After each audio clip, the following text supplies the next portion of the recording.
Part 63. Infinite Script Killing. Author, Guo Shui Gan Xiao. Chapter 647. After thinking for a moment, Su Tong stopped thinking about it.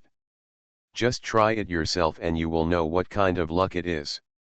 After summoning Fu Cai and letting him transform into his own appearance to replace him, he put on black clothes and quietly sneaked into the night and walked towards the outside of the city gate. Under the night sky, Su Tong's figure was like the wind, stepping lightly on the bricks and tiles of the building, avoiding the observation towers in the city, climbing over the city wall, and taking a glance toward the southwest. There was a village over there, and in the woods not far from the village, everything was lifeless. It was a mass grave. The so-called mass graves do not mean that the poor people are buried. Although the people are poor, it does not mean that no one in their family visits the grave. Who would leave their relatives in such a place? There are only three types of people actually buried in mass graves. One is a nameless refugee who dies on the street without any relatives or friends. When he meets a kind-hearted person, he asks for some money to buy a thin-skinned coffin and has someone take him to this place for burial. If there is no kind person, wait for the messenger from Wuhaupu to come, roll up the straw mat, drag it to this place, find a hole and throw it in and bury it. If the messenger is lazy, he probably won't even bother to bury it, and just casually bury it. Lost things. The other kind of person is the criminal. Prisoners who died in the prison, or who were sentenced to beheading and had no one to collect their bodies, were also pulled over by Wuhaupu and thrown here. As for the last kind of person, it's a private dumping of the body. For example, if you kill someone, bury the body here quietly. Most of these are domestic servants and slaves who were beaten to death by family law for making mistakes. Their masters would not pay them, but would often quietly drag them here and bury them, without any official action being taken to task. The reason why Su Tong came to the mass graves was precisely because of the prescription for Huangguan given to him by his master. All other materials were easy to tell, but the one about the wild dogs in the mass graves was the one that Su Tong needed to come here in person. One trip. As for what Yuan Shushi said that repairing the money model would require a coffin board made of dark wood, Su Tong didn't think too much about it. A place like a mass grave might not have such a thing. Su Tong stepped on the withered leaves, but he didn't make a sound under his feet. When he looked around, he saw that the graves were full of messy soil bags, and he couldn't see any tombstones. Woo! A few wild dogs hiding behind the earth bags pricked up their ears as if they were aware of it, but after looking around, they found nothing and continued to eat the corpse wrapped in a straw mat. However, these wild dogs with a keen sense of smell did not notice that a figure was standing on the dirt bag above their heads, watching them silently. Black, white, yellow. Su Tong frowned and carefully identified these wild dogs.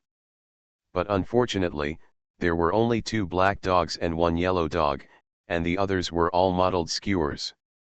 Moreover, the yellow dog obviously had diseased bones and was as thin as a stick. It was difficult to even stand up. Following these wild dogs, they only dare to eat the bones left by the wild dogs. Even if such a cowardly yellow dog meets the conditions, Su Tong doesn't want to use it to perform spells. When he looked again, he saw the 2 big black dogs, fat and strong, their eyes glowing red in the night light. They are also the most ferocious among them, and other wild dogs dare not approach easily. Unfortunately, these 2 wild dogs are both pure black. It would be nice if one of them could be white. No matter what, let's catch one back first. Let Guoyi go to the dog market to take a look at the remaining 2. But just when Su Tong was about to take one of them away, suddenly these wild dogs raised their heads one after another, and then dispersed with a loud crash. Somebody is coming. Su Tong frowned and looked sideways, only to see a group of people in the distance dragging a donkey cart sneaking along the foot of the city wall. Help! There was a squirming sack on the donkey cart, and faint shouts could be heard in the sack. Obviously what was inside the sack was a living person. But the few people driving the car didn't care about this. They parked the car outside the forest and carried the people into the mass grave. "Just stay here, it's too messy inside, don't attract evil." Several people walked into the forest and saw that it was dark in front of them, so they were reluctant to continue walking. The leading man wore a black gauze hat on his head and held a fan in his hand. Judging from his attire, he didn't look like the kind of person who was short of money. This person's name is John Kui. Everyone who knows him in Luoyang City knows that he is the chief steward of the Zhang Mansion. John Kui squinted and looked inside, only to find that it was dark inside, and he could vaguely hear the sound of something moving back and forth, which made people feel panicked all over. I hurriedly recited the words Buddha bless me in my heart, then turned around and said to the people behind me, "Let's bury it right here." The other people heard this and were unambiguous. They threw the sacks on their shoulders to the ground, picked up their hoes and started digging holes. Su Tianjun, you are here too. Don't blame us for being unjust. If you do, blame yourself for being so ignorant. John Kui said that he was still angry and kicked the sack hard. Others also scolded, "You deserve it. I don't know how much I weigh. Master Zhang wants you to write fancy words. He is looking down on you. Not only do you not write, you also dare to insult Master Zhang. After all, you are just a scholar. You don't even have any fame. Don't you just make a living by writing fancy words? The money Mr. Wang gave you is money, but the money Mr. Zhang gave you is not. Damn it, I have to come to a place like this in the middle of the night. It's so disappointing." The person in the sack was kicked several times and screamed in pain. Maybe he knew that he would not survive, and he cursed. Mr. Zhang, his mother just died and he was still observing filial piety, so he blatantly went to Tanhua Tower and asked me to write a flower poem for him. I will not write it for him if he is an unkind and unfilial person. As soon as these words came out, everyone beat him even harder. John Kui waved his hand and pushed everyone away, squatting beside the sack and sneered. "What do you know?" My lord was too sad, so he went to Tanhua building to chat with Miss Dayu and relax. At this time, John Kui did not forget to defend his lord. "Besides, you know what my master has prepared for the old lady. It will scare you to death if I tell you about it. 1,000-year-old gloomy wooden coffin. That coffin alone will cost your family 8 lifetimes." As soon as John Kui said this, Su Tong, who was hiding in the shadows watching the show, could not help but slowly narrowed his eyelids. He thought to himself, "Hey, it's really unintentional, Luzilla is here." He obviously wanted to catch the dog, but the dog failed to catch him. The matter of the gloomy wooden coffin was actually solved. Thinking of this, Su Tong couldn't help but be surprised. He glanced at John Kui and others, and immediately had an idea in his mind. Su Tianjun in the sack was beaten badly, but he didn't stop talking. Some people were so angry that they picked up the hoe and wanted to hit it a few more times to make Su Tianjun shut up. Seeing this, John Kui stopped him and urged, "Forget it, bury him quickly. Let's leave quickly. I always feel that this place is very evil." It's okay if John Kui didn't say it, but when he said it, everyone couldn't help but start to murmur in their hearts. No one would be willing to come to a place like a mass grave, and they were also unlucky today. So they all worked hard, planning to bury this guy as soon as possible and leave as soon as possible. At this time, someone dug a few holes and discovered that there was a coffin carved out of stone under the pit. John Kui came over to take a look and curled his lips. "Hey, it's rare. Coffins can be dug out of mass graves, so they should be buried together." The man in the hat just finished speaking. Suddenly, I heard a faint voice complaining, "That's not a success, it's so crowded down there." The voice came so suddenly that John Kui didn't recover for a moment, and said with an impatient face, "I don't want to squeeze you out." After saying that, John Kui suddenly realized that something was wrong. When he looked back, he saw a group of people staring at the coffin in a daze, and it was eerily quiet for a while. Looking down through the pit, he saw the coffin below shaking slightly, and heard a strange laughter coming from the coffin. "Then I'll come out." The sound fell, and the coffin stood up from the pit with a whooshing sound. Hiss. Looking at the coffin that suddenly stood up, several people's scalps went numb and their heartbeats almost stopped. In the middle of the night, there were graves all over the ground, and a coffin stood up from the pit. Don't call it a mass grave. Even if it were in another place, I couldn't stand it.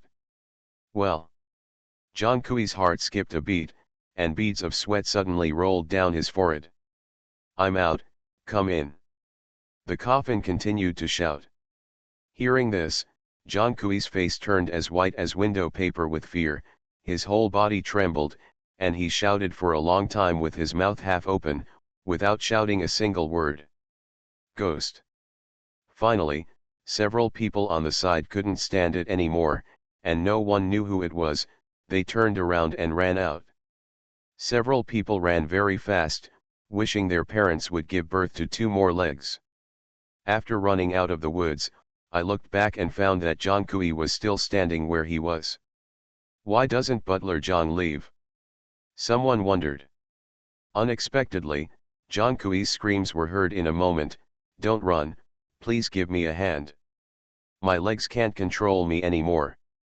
I saw that John Kui's legs were weak and he wanted to run, but his feet couldn't obey him. Upon hearing this, several people looked at each other, turned their heads, and ran faster.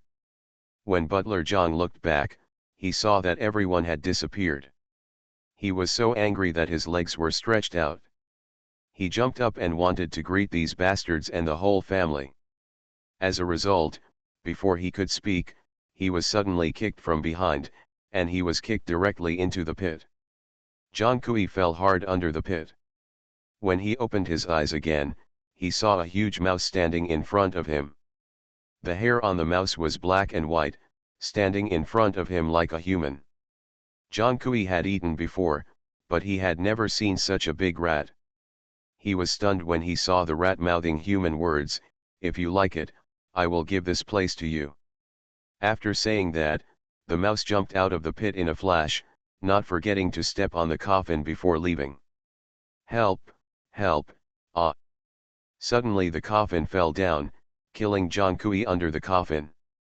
At this time, Su Tong came out from the side and waved, and saw Jixiang slipping back into the hall. Su Tong stepped forward and untied the sack. I saw a scholar under the sack. The scholar was young and had a delicate look on his eyebrows. When he saw Su Tong, he was shocked at first. "Are you a human or a ghost?" "Of course it's a ghost, a fierce ghost kind of thing," Su Tong said half jokingly. Su Tianjun couldn't help being startled when he heard this, but when he saw the smile on Su Tong's face, he knew that he was overthinking it. He quickly crawled out of the sack and bowed deeply to Su Tong. "Thank you very much for your help, otherwise I would have been buried here today," Su Tianjun said, looking up, but did not see John Kui. "So I plucked up the courage, walked to the pit, lowered my head and looked down carefully. I saw John Kui, the unlucky guy, hitting his head on the corner of the sarcophagus. His head hit the stone and was smashed into pieces in an instant.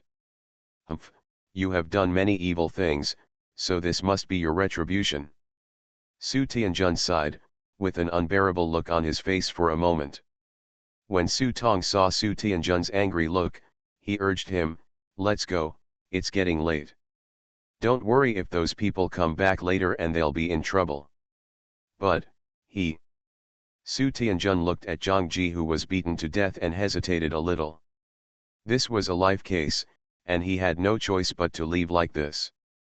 After Su Tong heard Su Tianjun's words, he shouted in his heart, "You deserve to fail the exam." Patting him on the shoulder, he said, This is called seeing the coffin with great luck and peace.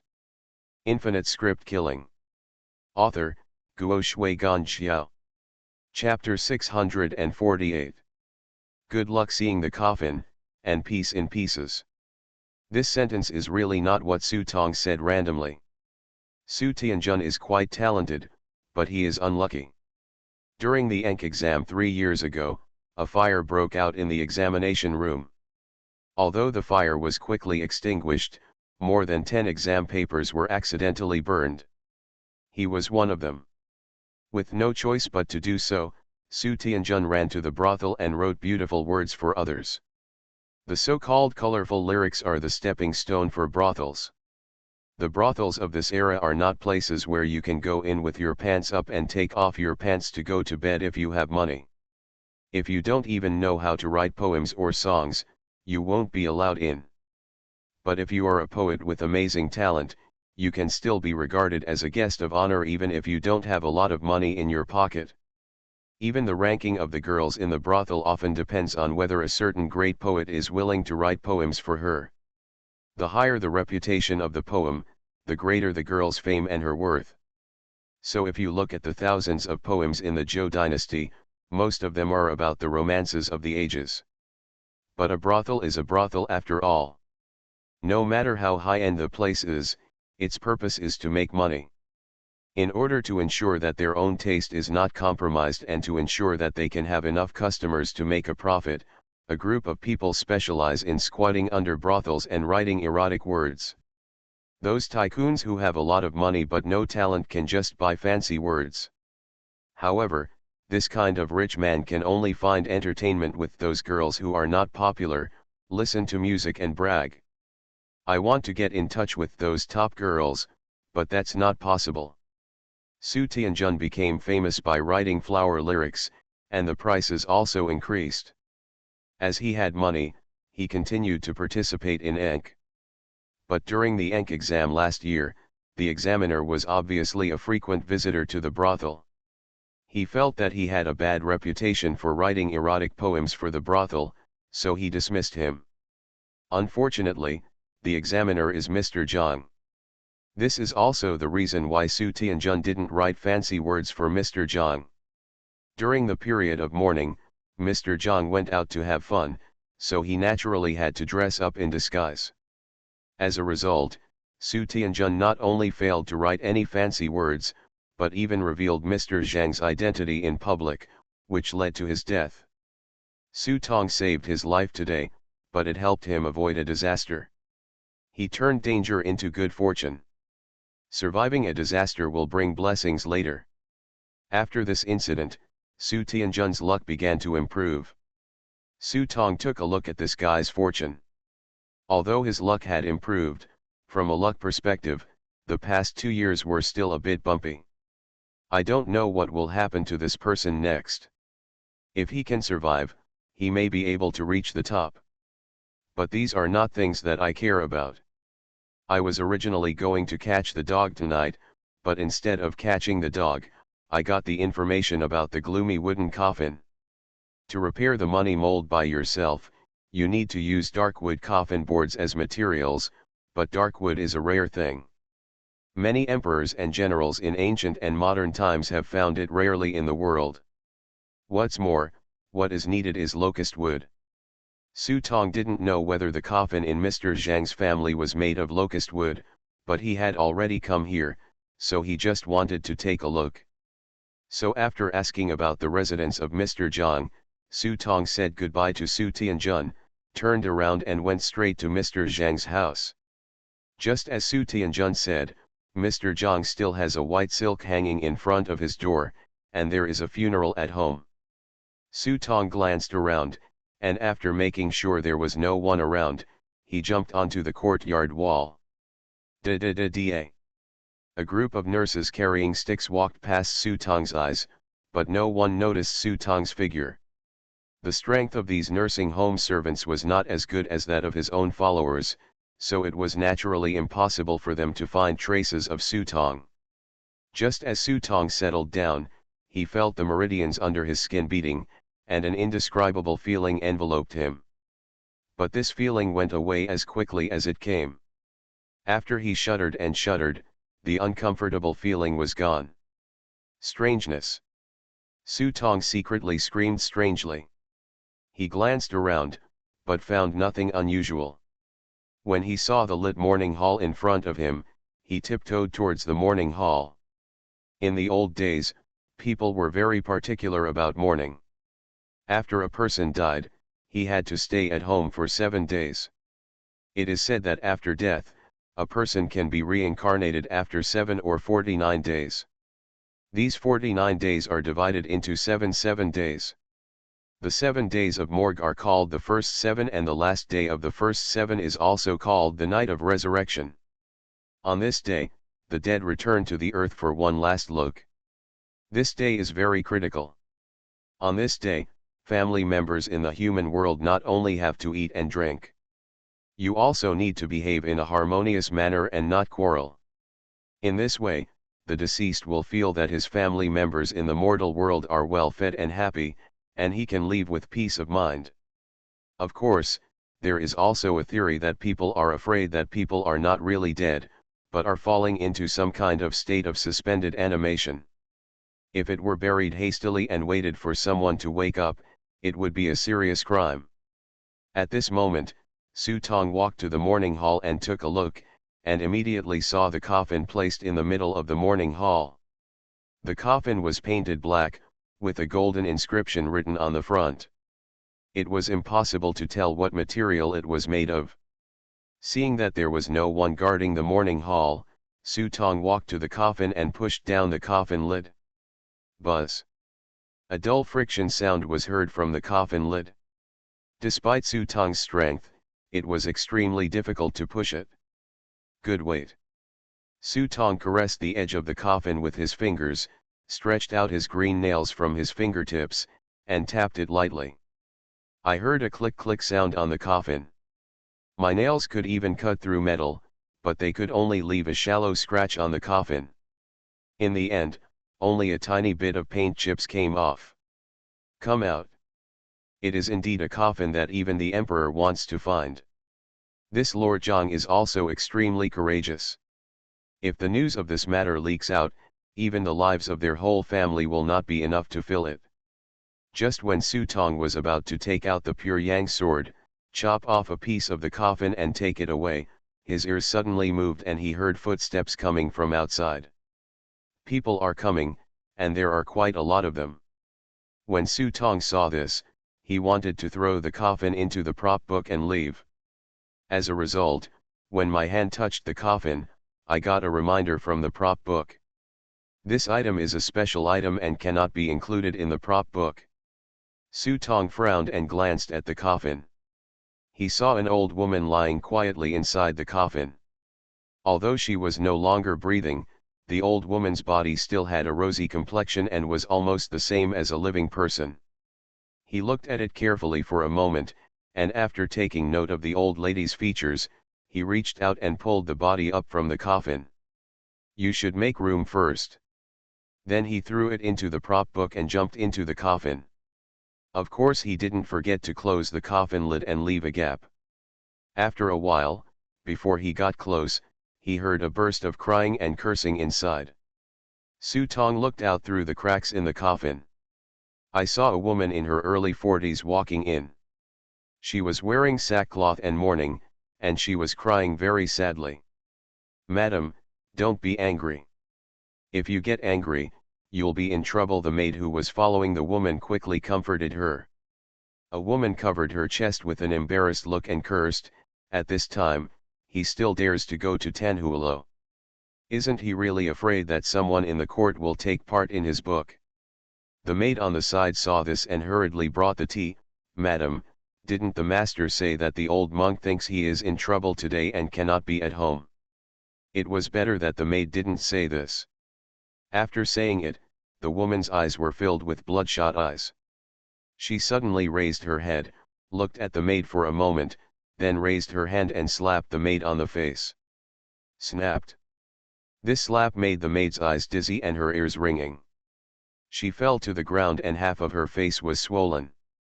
Bah, you despicable thing, You really think I don't know? I just fell asleep last night and heard your voice of the two of you flirting. You really felt like you were flying on a branch and turning into a phoenix. The maid raised her head with difficulty, with blood beads still hanging from the corners of her mouth.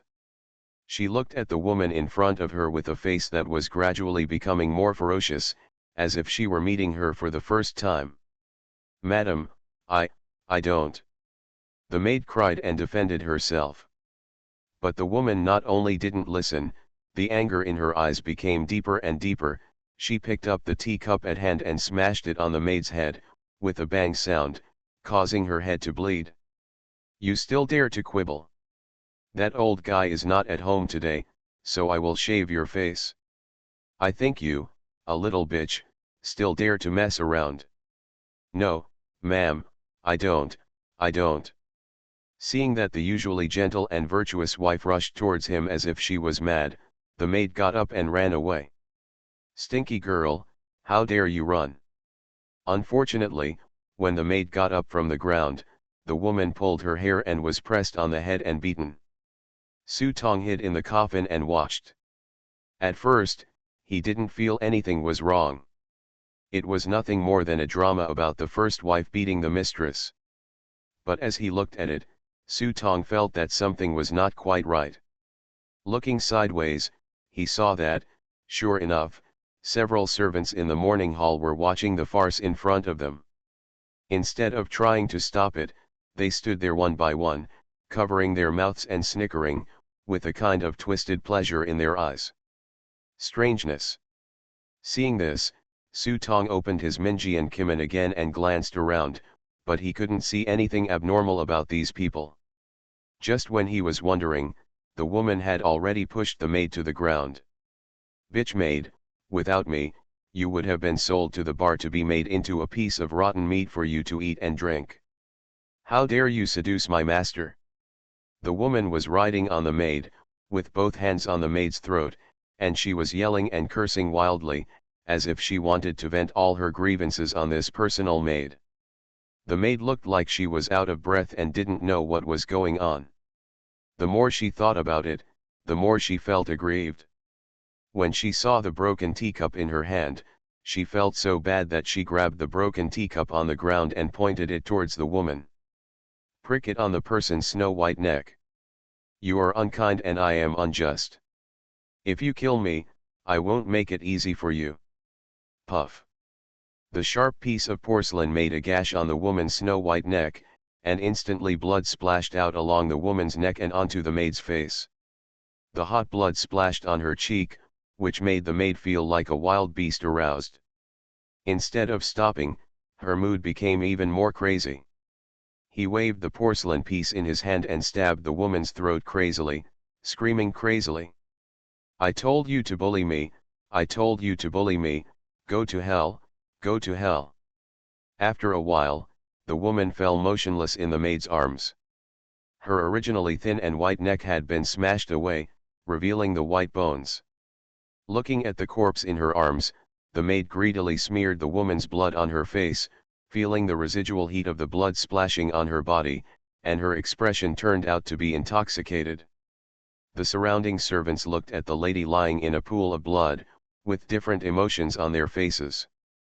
Some were excited, some were disgusted, and a few secretly laughed secretly and hid in the side. Headmaster, these people have gone crazy. Next to Su Tong, a fox had poked its head out, but Su Tong pushed it aside with a slap. What are you doing out here? Women fighting is so beautiful. Da Ya said and brought her face closer. I don't know if it's because I'm crazy, but it doesn't look like some evil spell. The reason why Su Tong was so sure was because he had been looking at Kimen for a long time. Apart from these people becoming exaggerated and aggressive in their emotions, neither their luck nor their physical condition seemed like they had been tricked. What kind of magic? This is the first time I have encountered a method that can make even the life Ikemen unable to detect it. Mine.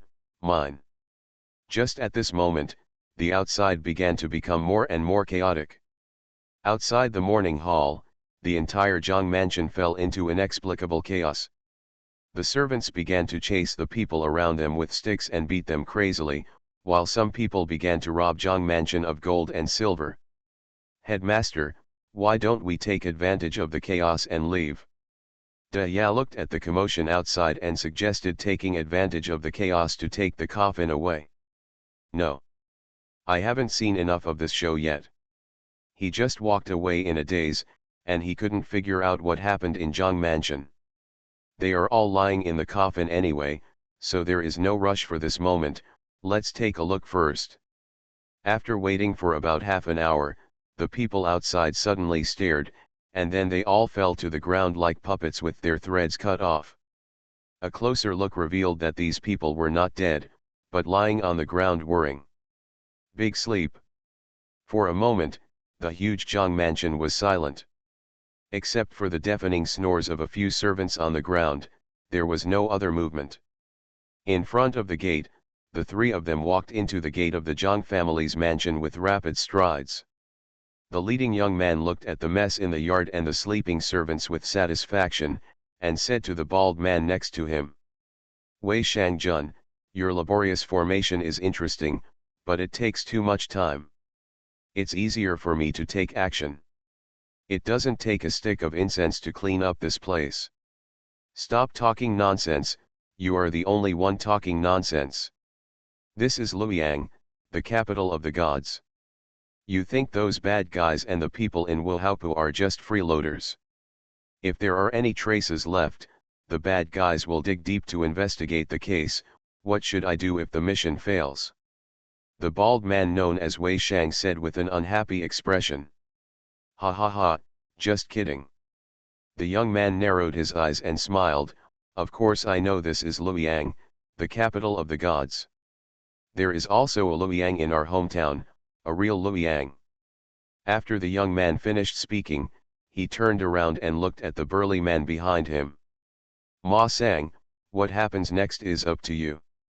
From the shadows, the man walked out with a cold face, glared at the young man and said coldly, "You little devil, don't call me Ma Sang, my name is Ma Hongwen." As he spoke, the man waved, and two zombies appeared beside him out of thin air. The man who called himself Ma Hongwen pointed in the direction of the morning hall. "Go, carry the coffin out for me." You are listening to Novels at Bless Up channel. Wish you happiness and luck. Please subscribe to receive new novels. How do you feel about this novel? Please like and leave a comment. Infinite Script Killing. Author, Guo Shui Gan Xiao. Chapter 649. Zombie. Seeing two zombies jumping into the morning hall one after another, Su Tong took a closer look and was happy. I saw that the zombie in the front was dressed like a Western priest, and the zombie in the back had a dumbfounded look, with a full beard. Isn't this the group of zombies refined by Gao Zhou? Could it be that Gao Zhou did what happened here?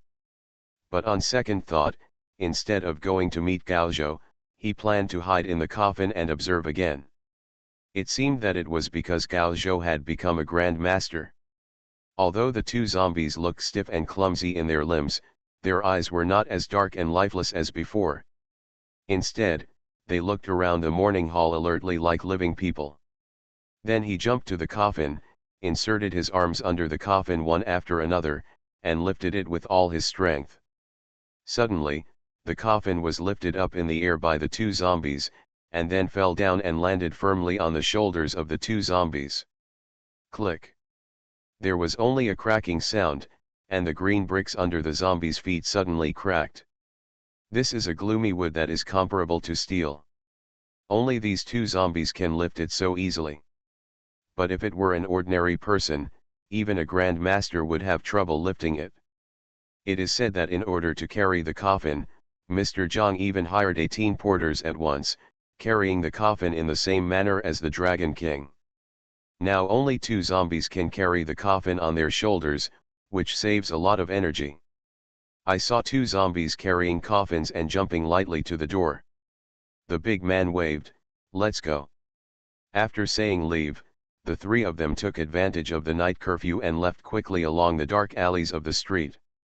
Although the two zombies were carrying coffins, their speed was no slower than the pace of the three.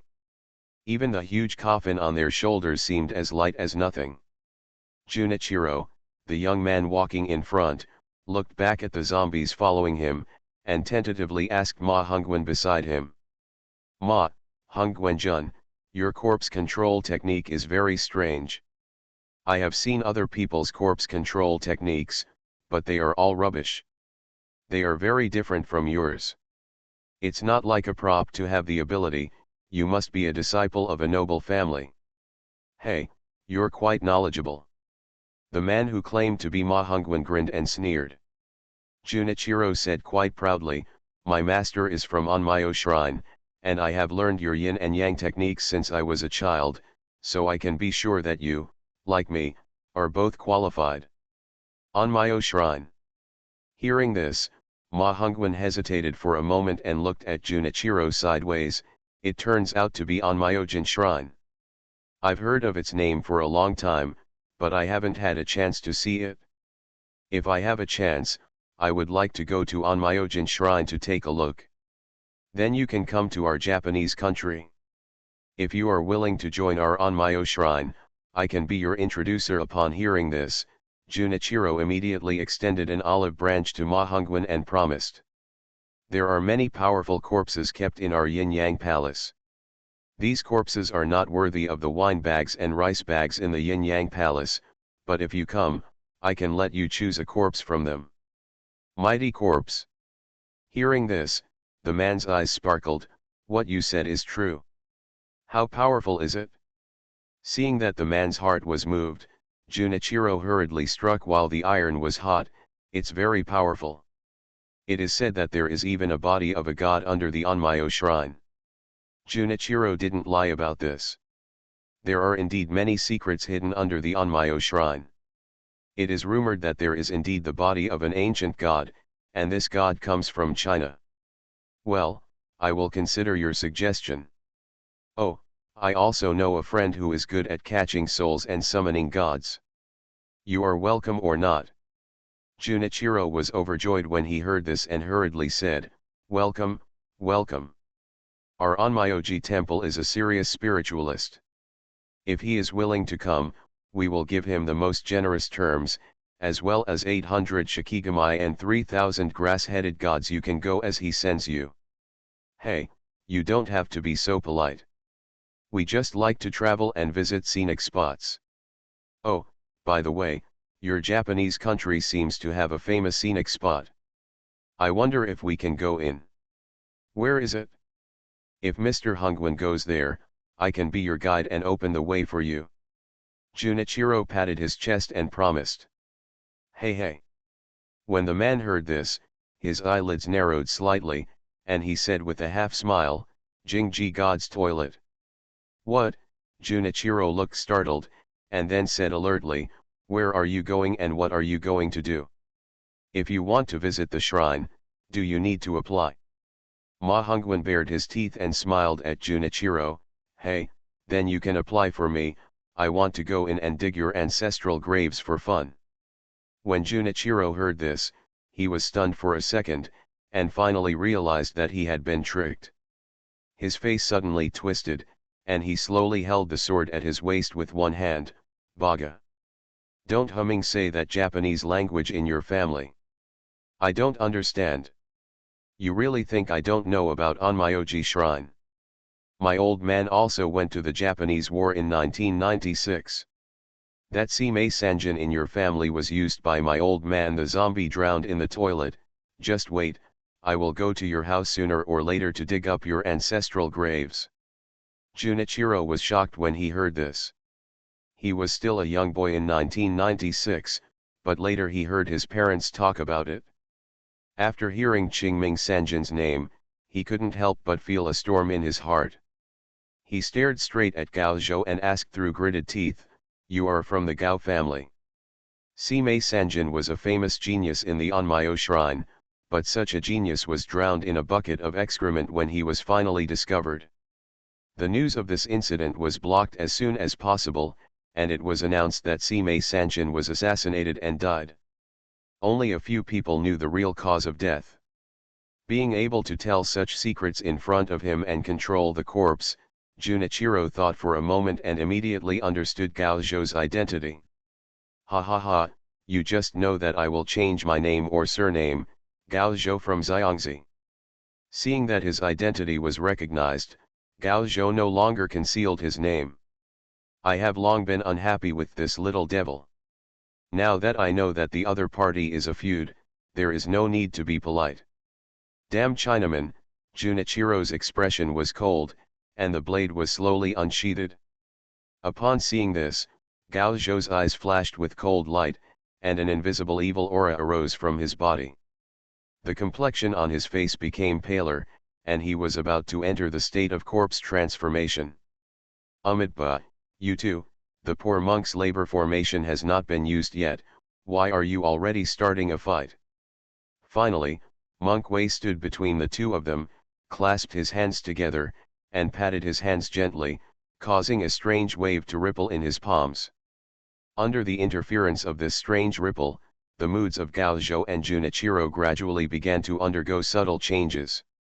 Although it was only a weak influence, at least the two of them no longer had the murderous aura that was imminent just now. You two, no matter what grudges you have between you, our current situation is not good. Don't forget, so many descendants have appeared inexplicably in the script world this time. We advanced players are already at a disadvantage. However, a few people were still unwilling to join a group. If everyone continues to engage in internal fighting, I'm afraid this time in the script world, let alone promotion, it will be a question of whether everyone can return alive. Wei Shang's sincere words made Junichiro slowly put down the knife in his hand. But he inevitably continued to curse, asshole, you will pay the price for this day. Oh. Then you'd better be careful. At worst, I will kill you even if I fail the mission. Gao Zhou hid his face in the shadows, making it difficult for people to see what this guy was thinking, but the murderous intent in his words was still bone-chilling, as if Wei Shang's labor formation had no effect on him at all. Only then did Wei Shang realize that after Gao Zhou transformed into a corpse in front of him, he seemed to be able to completely ignore his own labor formation. Realizing that something was wrong, Wei Shang did not speak again to dissuade Gao Zhou. Instead, he quickly took a step back sideways. This step seemed inconspicuous, but it invisibly put his own perspective on the opposite side of Junichiro. This has already shown that position. Junichiro, I advise you to shut up. If you continue to make trouble, you will miss the time to enter the ghost market. I will leave this coffin to you to enjoy. You. Junichiro saw Wei Shang suddenly standing next to Gao Zhou. Although his face turned pale, he did not dare to get angry again.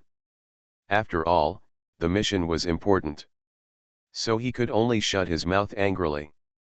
Seeing Junichiro shut up, Wei Shang turned to Gao Zhou and said, Ma, no, it should be Brother Gao. The track is dark and the road is slippery. He puts flags on the plate and steps on the plate. He is betting on you. This is not our territory. If you want to kill him, you might as well find out the true nature of this kid first. If you really do it, I will be on your side. Fortunately, Gao Zhou learned a lot of slang from Su Tong, otherwise Gao Zhou would not be able to understand Wei Shang's loose slang. Hearing this, Gao Zhou waved his hand, Shi Hu. After saying that, he dissipated the corpse energy from his body and waved his hand to signal the zombies behind him to follow him. Junichiro had a wet look on his face and didn't know what the two people said just now. He was about to ask, but Wei Shang calmly put his hands behind his back and made a strange gesture. Seeing this, Junichiro raised his brows and immediately walked in front of the team calmly. But neither of them noticed that such an inconspicuous move was clearly seen by Su Tong, who was hiding in the coffin. The three people carrying the coffin did not dare to walk on the main road. They climbed over the wall or walked along the alley. It wasn't until they arrived at a forest next to the Luo River that the three of them finally breathed a sigh of relief. Junichiro pushed aside the grass and saw two inconspicuous horse-tying stakes standing in the grass. The horse-tying stakes were very delicately carved. There were two little lions squatting on them. It looked like they had been there for many years. They all talk about the rise and fall of ancient and modern times. Let's look at the city of Luoyang. There are places like ghost markets elsewhere, but Luoyang has the most. The city of Luoyang was also unlucky in the rise and fall of dynasties from generation to generation. Who knew that in that inconspicuous corner, there was once the residence of a powerful family? If you dig a toilet, you might be able to dig out the tombs of the Han dynasty and the ruins of the Jin dynasty.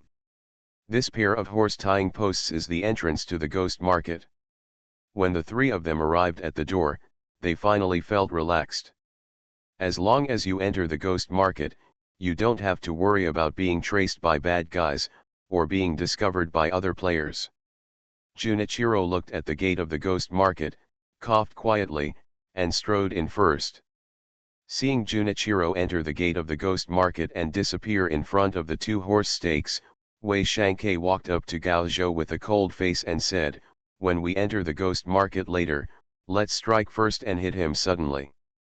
"Not as good as that." Gao Zhou narrowed his eyes and nodded, "Okay, kill him and everything will belong to you, I just want to have fun." "You're welcome, who wouldn't enjoy killing a kid?" Wei Shang took out a long gun from the props book and held it in his hand. "You go first, I will sneak attack from behind." Wei Shang said, stepping out of the way and signaling Gao Zhou to go in first and stabilize Junichiro. "Okay." Gao Zhou didn't hesitate and walked inside. However, just when Gao Zhou was about to reach the gate of the ghost market, he suddenly remembered something and stopped, looking back at Wei Shang with a sideways glance. "What's wrong?" Seeing that he refused to leave, Wei Shang hurriedly asked. "Well, old Wei, you just put one hand behind my back and made this gesture." "What do you mean?" Gao Zhou said, raised his palm and made a gesture. Seeing the familiar gesture, Wei Shang was startled at first, and subconsciously clenched the barrel of the gun with his fist, but he immediately calmed down and explained with a smile, "Ha, you got it wrong when I tickled you." "You saw it wrong?"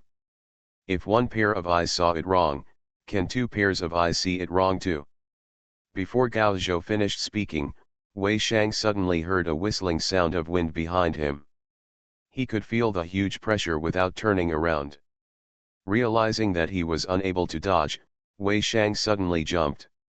Standing up, the spear in his hand was stuck on the ground, and he actually stepped on the gun shaft and jumped into the air, narrowly dodging the coffin flying behind him. Suddenly the huge coffin flew up through the air and crashed directly into the gate of the ghost market. I don't know if it was an illusion, but when the coffin flew past Gao Zhou faintly heard a familiar voice in his ear, "Good boy, you sacrificed me as a hidden weapon." Infinite Script Killing. Author, Guo Shuigan Xiao. Chapter 650. Gao Zhou didn't have time to think too much, he just thought it was an illusion. After all, no matter how outrageous it is impossible for the boss to play the role of Mr. Zhang's old mother. Immediately, the body quickly transformed into a corpse, taking on the complete form of Feishan Yaksha. The originally pale skin was covered with a layer of green hair. Not only did the body grow suddenly, but the speed was also astonishing in an instant. He flew forward and rushed in front of Wei Shang, raised his fist in the air, veins popped out on his arm, and before the punch was released, people could already feel the overwhelming force gathered in the fist. Wei Shang sensed something was wrong and hurriedly raised his spear to block. Unexpectedly, Gao Zhou suddenly opened his mouth. He spit out a breath of black wind towards Wei Shang. You, uncle." Wei Shang was passive and instinctively raised his gun to block. The black mist sprayed out from the clinker, catching him off guard. He was hit by the black mist. When the black mist entered his body, his skin and flesh began to rot, and even his eyes were damaged. All of a sudden I lost my vision. At the critical moment, Wei Shang changed his spear technique. He opened and closed the tip of the spear widely, as if a giant god had descended and struck hard in front of him. He saw a blazing light bursting out from the tip of the spear, and the power of the surrounding heaven and earth was even more crazy. The spearhead rushed towards Wei Shang, and for a moment, the spear in Wei Shang's hand shone like a sun. Boom! The spearhead, which burst out with five-colored glow, slammed into Gao Zhou's fist, and a powerful shockwave suddenly exploded between the two. Gao Zhou's body swayed slightly, and he had to take 3 or 2 steps back before he stood firm. Foot. His right hand was smashed directly, and black blood spattered along the broken wrist. But Wei Shang flew straight away, and the terrible force contained in Gao Zhou's fist shook his hands to pieces, making him unable to hold the spear in his hand. You. Wei Shang stepped back with his spear, his eyes were blind, and he was angry and frightened. But before he could stand firm, a fishy wind rushed from behind, and a holy light hit his back hard. Ah! Wei Shang was beaten by the holy light until he vomited blood. There was a hoarse scream in his ears, and he felt something grabbing at him. Only then did he suddenly remember that there were 2 zombies behind him, but it was too late to avoid them. There was a sharp pain in both shoulders, and the body was hugged heavily by another armored corpse, unable to move. Gao Zhou, stop! You can't kill me. According to the agreement, you will be deducted 3,000 script points. I surrender. Gao Zhou's answer was also very simple, with only one word: explode. Boom! The huge explosion caused a thick layer of blood mist to float around. Wherever the blood mist covered it, not only did the surrounding trees wither instantly, but it also eroded huge holes in the land. Gao Zhou pushed aside the blood mist and walked in to take a look.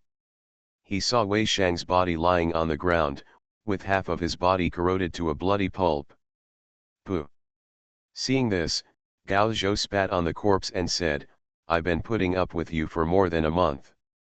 You know that he's a little devil, but you still help him instead of helping me. You're a traitor.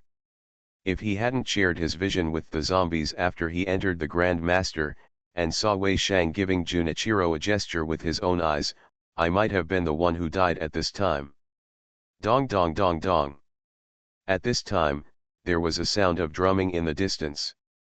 After a while, the drumming became more and more frequent. Along with the drumming, the sound of drumming began to be heard from watchtowers one after another in Luoyang City. Listen carefully, although the drum sound is fast, it has a rhythm similar to Morse code. These watchtowers themselves are extremely tall, and there is usually a 3x3 or 2x9 wooden grid on all 4 sides of the roof. Unused colored cloths of white and purple can be placed in each grid. The obvious color difference is enough for watchtowers 300 steps apart to read each other's information in time. Once a situation arises, just put the lights into the grid and use light instead of colorful flags to display. Under the night sky with a strict curfew, the speed and efficiency of this kind of message transmission are not inferior to those of the telephone. I am afraid that by this time, all the bad guys in Luoyang City have seen the signal from the watchtower and started to rush here. Seeing this, Gao Zhou did not dare to stay any longer. He has seen the strength of those bad guys. There are 5 or 6 people in a team. Although their strength is uneven, there are many master-level experts among them. The most terrifying thing is that these bad people move too quickly. Once surrounded, they will be unable to fly. Gao Zhou reached out and grabbed the prop book on Wei Shang's corpse, and without looking at it, he took away all the script points inside. Then he twisted off Wei Shang's relatively intact right hand and inserted it directly into his own broken wrist. The originally broken wrist actually developed sarcomas that quickly covered the wound. After a while, the sarcomas receded, and the broken wrist and the palm were perfectly connected. If you look closely, you will see a shallow scar. I tried to move around a bit. Although the effect is definitely not very good, it is not impossible to make do with it. Looking up at the rapidly flashing black shadow in the distance, Gao Zhou sighed inwardly. Even if the King of Heaven came today, he would still kill Junichiro. Even if the final mission fails, he will not hesitate. With this in mind, Gao Zhou summoned 2 more zombies and rushed into the ghost market with the priest. As a result, when I went in, Junichiro was gone, not even the coffin. Huh. The ghost market is such a big place, I don't believe you can run there. Gao Zhou snorted coldly, but he actually didn't know for sure. He had never been to a place like the ghost market. The spaces inside were intertwined, and the seemingly inconspicuous small house might have something hidden inside. If Junichiro was really determined to hide, there was nothing he could do against him. Immediately, Gao Zhou could only continue to call out all his inventory and signal the zombies to disperse to find traces of Junichiro, while he went straight to the skyscraper in the Ghost City Center. If Junichiro had brought the coffin to submit the mission, and the weight of the coffin was dragging him down, he would definitely be able to catch up with him. If Junichiro hadn't submitted the mission, he would have been stuck on the skyscraper, and he didn't believe he couldn't find this guy. Gao Zhou's thinking logic is correct. But what he probably never expected at this moment was that Junichiro was definitely not that kind of idiot. I saw Junichiro letting out bursts of evil laughter along the path of the ghost market. The Chinese people are so stupid. They will never understand the principle of fighting between snipe and clam to make a profit. Do you really think that I can only play with swords? I am the most talented disciple of Onmyoji Temple. Junichiro said. Looking back, he saw the coffin following him, not much slower than him. Look carefully, there are 5 black rolling balls of hair under the coffin. This is a special substance, black meson, that the Onmyoji Temple stripped away from the body of the god. An improved product based on the Chinese method of transporting 5 ghosts. Not to mention this coffin, even a tank can be stolen without anyone noticing. Junichiro took the coffin, but instead of going to the skyscraper, he turned around and ran deeper into the ghost market. The reason why they were able to easily take away the coffin today was definitely not because Mr. Zhang's mansion was too simple. For this coffin, the 3 people completed 3 different side tasks respectively, so that the coffin, which was supposed to be discovered by the court, fell into the hands of Mr. Zhang by accident. Although Mr. Zhang is a corrupt official, he is the prince's young master, a 2nd-grade official, and enjoys the hereditary title of founding county duke. Although his strength is not strong, his official authority is great. When they entered the world of this script, they saw with their own eyes that a county magistrate, relying on his official power, actually killed the evil ghost who sneaked up on him in an instant.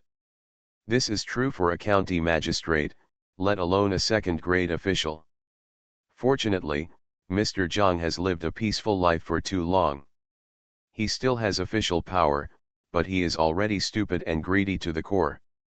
They used a little trick and were led to Tanhua Tower.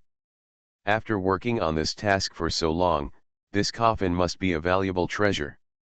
Junichiro planned to find a place to hide first and slowly study the coffin.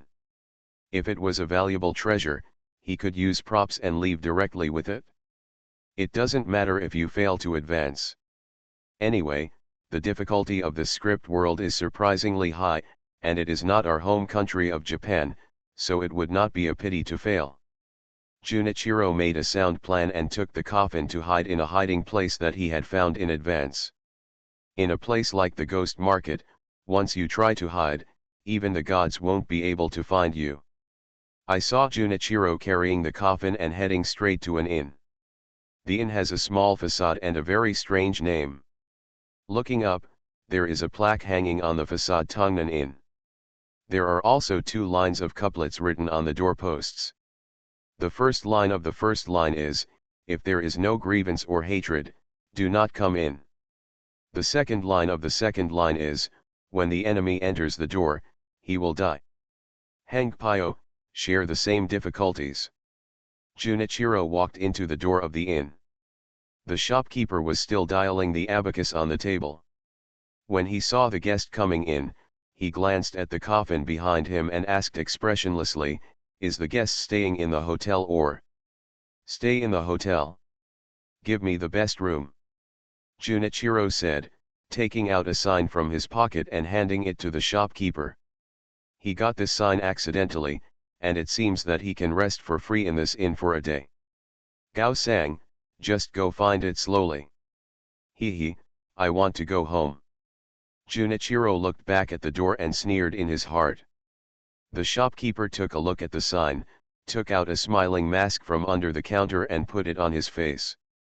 Although the mask was smiling, the stiff smile made people feel hairy all over. "Okay, take one room. Go upstairs.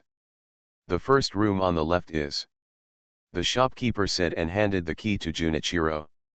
After Junichiro took the key, he didn't care so much and walked upstairs with the coffin.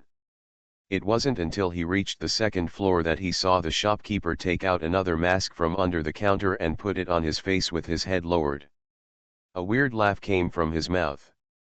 The ghosts of the unjust dead come to the door, in pairs, hey hey hey hey. After the words fell, the shopkeeper raised his head. The mask with a kind smile and a kind face had been replaced by a fierce black-faced King Kong. Infinite Script Killing. Author, Guo Shui Gan Xiao. Chapter 652. Bang.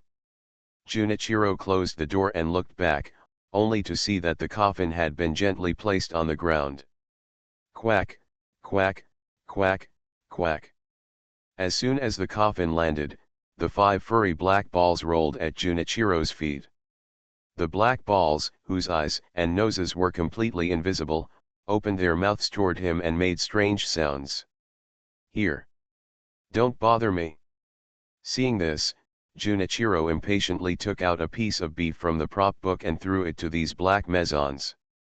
Seeing the beef thrown on the ground, the 5 black balls couldn't help but be startled, and immediately began to make strange noises. Quack, quack, quack. Idiot. Seeing that these black mesons were not satisfied, Junichiro suddenly glared and held one hand on the handle of the knife. Gah!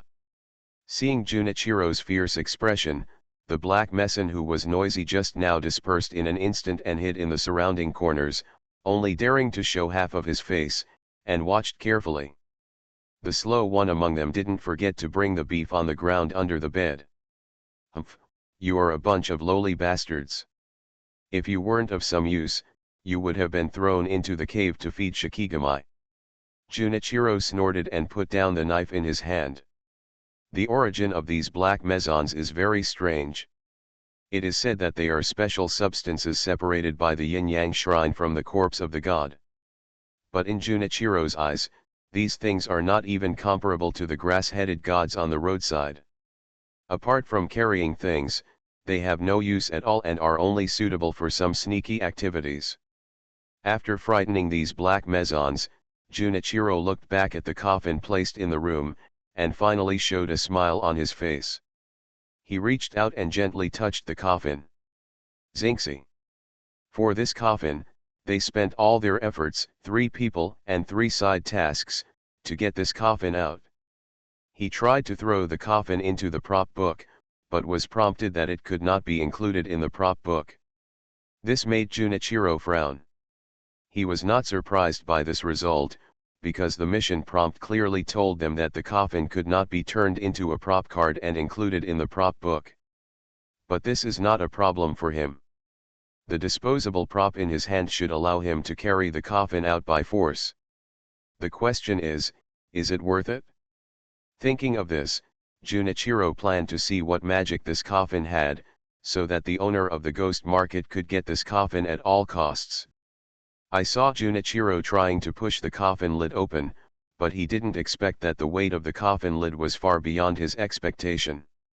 Even if he, a great master, wanted to push the coffin open, it was extremely difficult. Kaka. Junichiro tried his best to push the coffin open a small crack, and squinted his eyes to look inside. Inside the coffin, a body could be seen faintly lying underneath, and it was so dark that it was difficult to see its appearance. Seeing this, Junichiro wanted to push the coffin further and take a look. Bang bang bang.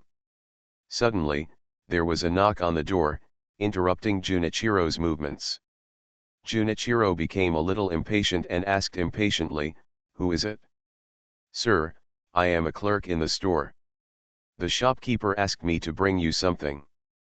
Hearing the sound outside the door, Junichiro wanted to refuse, but after thinking about it, he still managed to endure it and walk to the door. He just opened the door a crack and looked out through the crack. After confirming that the man wearing a smiling mask was standing outside the door, Junichiro opened the door. "Sir, our place is a long-established store. You can stay here with peace of mind. I guarantee there will be no problems." The guy walked in the door and said to Junichiro with a smile. Junichiro didn't speak, he just stood there silently staring at the man's every move. The waiter put down the basin and poured hot water into it, then made the hot water in the teapot. He was about to leave, but he paid no attention to such a large coffin placed in the room, and didn't even look at it. Take a look. After all, compared to the coffin, therein is much more evil than the coffin. Oh, right. The waiter walked to the door, turned to Junichiro and said, "We have a rule in the inn, guest, you must remember it." "What rules?" Junichiro asked patiently. After all, this is a ghost market, and there are always some weird rules in the ghost market. As an outsider, Junichiro knows very well that only those who abide by the rules can survive to the end. "Haha, don't be nervous, it's just a few rules." The clerk slowly stretched out his finger. "First, this door will be closed later, and it must not be opened until tomorrow. Second, if someone knocks on your door at night, you must not open the door. Third, there can only be one living person in this room. There is a price for extra beds." "Humph, don't worry, we are the most disciplined Yamato nation and we will never break the rules casually." Junichiro raised his head and said with pride. "That's good, that's good." The guy was wearing a smiley mask, so his true expression couldn't be seen, but his tone seemed to give people a sense of relief. "I wish you a good time tonight." As he said this, the man closed the door. "It's so verbose." Junichiro looked at the closed door and couldn't help but curse in secret. He quickly walked to the coffin and was about to push the coffin open when he looked down and said, "Mani." I saw that the gap that I had just pushed open with all my strength was actually closed by myself at this moment. Junichiro was a little embarrassed now. How did he close such a big seam? Thinking of this, Junichiro couldn't help but feel a little weird. Tentatively, he pushed the coffin open again. With the previous experience, Junichiro exerted all his strength this time, held the coffin lid with both hands, and pushed hard. Click. However, what Junichiro didn't expect was that with this push, the coffin lid suddenly opened by itself. He pushed his body with both hands and involuntarily rushed towards the coffin in front. But before Junichiro could clearly see what was going on inside, a fist suddenly flew out of the coffin and hit him in the face. Ah! The force of this punch was not small. It knocked Junichiro to the ground. One eye was burning and it felt like half of his face was swollen. When he squinted his eyes and took another look, he found that the coffin lid had been closed again. He vaguely heard an unhappy complaint coming from inside, "You want to come in without even knocking on the door? Bagaya dear." Upon seeing this, Junichiro immediately drew out the tachi placed on the table angrily.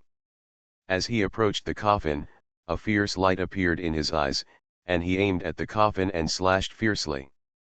As a result, there was a bang sound, and this extremely sharp sword suddenly cut an inconspicuous gap in the coffin, but the blade was broken into two pieces. Seeing that his beloved sword was broken into two pieces, Junichiro then remembered that the coffin was made of 1,000-year-old dark wood, which was as hard as diamond. Idiot! Looking at the broken blade, Junichiro couldn't help but become a little angry. He looked up and down at the coffin, feeling shocked and angry. Just when Junichiro was thinking about simply taking the coffin back by force. Bang bang bang. There was another knock on the door. Who? Hearing the knock on the door, Junichiro's inner annoyance was about to burst out, and he turned towards the door with an angry roar. Sir, my shopkeeper said he would like to send you some food and wine. Hearing the voice of the clerk, Junichiro instinctively wanted to reach out and open the door. But just when his hand touched the door handle, a hoarse laugh suddenly came from the coffin behind him. Hey hey hey. If I were you, I wouldn't open the door. Scare. Junichiro was startled by this sudden sound, and turned around quickly to look. At this time, a strange scene appeared for him. I saw that the coffin lid, which was originally closed, was opened at some point. Junichiro's pupils tightened, and he saw 5 fluffy tails emerging from the coffin. The tails were dancing on the coffin, and there was a burst of sneer from inside. Silly boy, have you forgotten the rules the guy just told you? Rule. Junichiro was in a trance for a moment, and then he suddenly remembered what the waiter said just now. He looked at the door in front of him, and felt a chill on his back, as if something was crawling up his spine, until climb to the top of your head and grasp your scalp tightly. Your Majesty, open the door quickly, I'm here with wine and food in my hand. The waiter outside the door continued to shout for Junichiro to open the door. Junichiro swallowed his saliva and immediately shouted, I don't want food or drinks, I'm not hungry. Suddenly, there was silence outside the door. Just as Junichiro's hanging heart was slowly relieved, he heard the low voice of the clerk coming from outside the door. Guest, please listen to me, there is dirt in your room, this thing will kill you. Junichiro was shocked when he heard this. He did not move, but looked sideways at the coffin behind him. Sir, you have to believe me. The shopkeeper said it's still too late for you to come out now, otherwise you won't be able to come out later. The guy outside the door sounded anxious. At this moment, Junichiro couldn't help but panic. He didn't believe the man outside the door, but he also began to think that the thing in the coffin was a bit strange. What can have 5 tails? Reminiscent of the fact that the Lord of the Ghost Market wants them to get this coffin, is there really something weird sealed inside? The more Junichiro thought about it, the more his heart began to tremble. What this person is most afraid of is his wild thoughts, which can scare others to death, and frighten himself. The more he thinks about it, the more frightened he becomes. Hey hey hey, you're scared. 5 tails swayed in the coffin. Boy, if you don't believe me, I don't blame you, but if you open the door, you will definitely die here. If you don't believe it, ask him, when he came in to deliver water, he made it for you. What kind of tea is that? Hearing this, Junichiro seemed to have grasped a life-saving straw, and hurriedly shouted out the door, you came in just now, what kind of tea did you make for me? As soon as these words came out, the voices outside the door suddenly fell silent. However, there was only a moment of silence before a loud banging sound came from outside the door. Bang bang bang bang. Along with the slamming of the door, the clerk's extremely angry yelling came. No, that wasn't the man's voice. It was sharp and hoarse, as harsh as a broken trumpet. Open the door, open the door, open the door for me. Why don't you open the door? The door shook violently, flashing with a faint light from time to time, as if it was being blessed by some mysterious power, but every knock from the outside made the door shaky, as if it would break open at any time. Seeing this, Junichiro couldn't help but take 2 steps back. He began to panic inexplicably, and summoned a short sword from the prop book with one hand. The banging on the door became louder and louder, and each blow seemed to hit Junichiro's heart.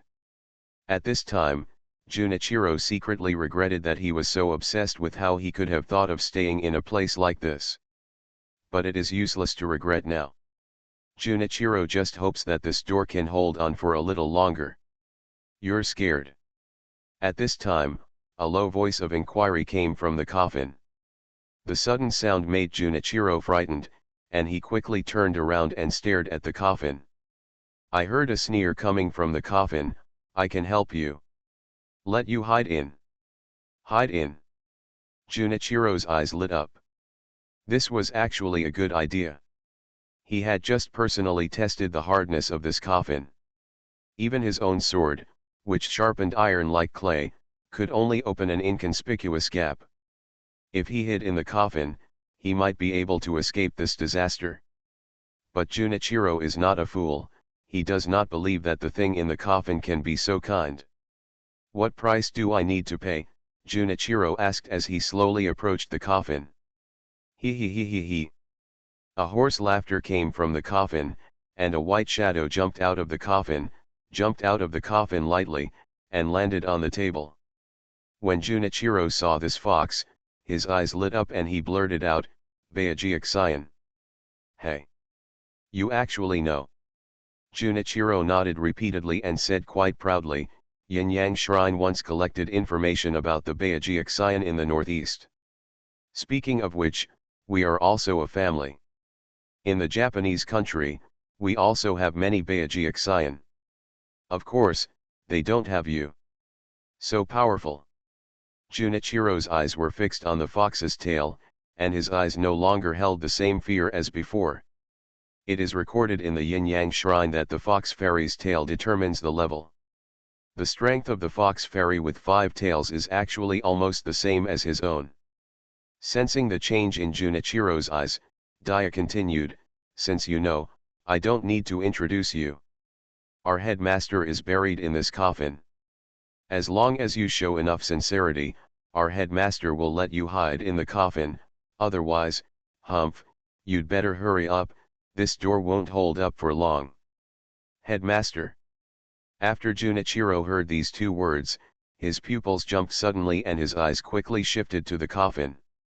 According to the records in the Yin and Yang Palace, Bayajiaxian's head teachers are often great immortals who have been around for hundreds of years. Thinking of this, Junichiro squinted his eyes and looked into the coffin, and his heartbeat suddenly accelerated. That's not the old lady of the Zhang family. Who is that? The person lying in the coffin was not the face he had just seen, but a figure covered in blue scales. Under the dark scales, there was a frightening aura, which made Junichiro feel a turmoil in his heart. I have never heard of a great immortal who looks like this and has such scales. Could it be that he is a dragon? Thinking of this, Junichiro almost screamed uncontrollably in his heart. If he was really a dragon and brought him back to Onmyogen Palace. Bang bang bang, click.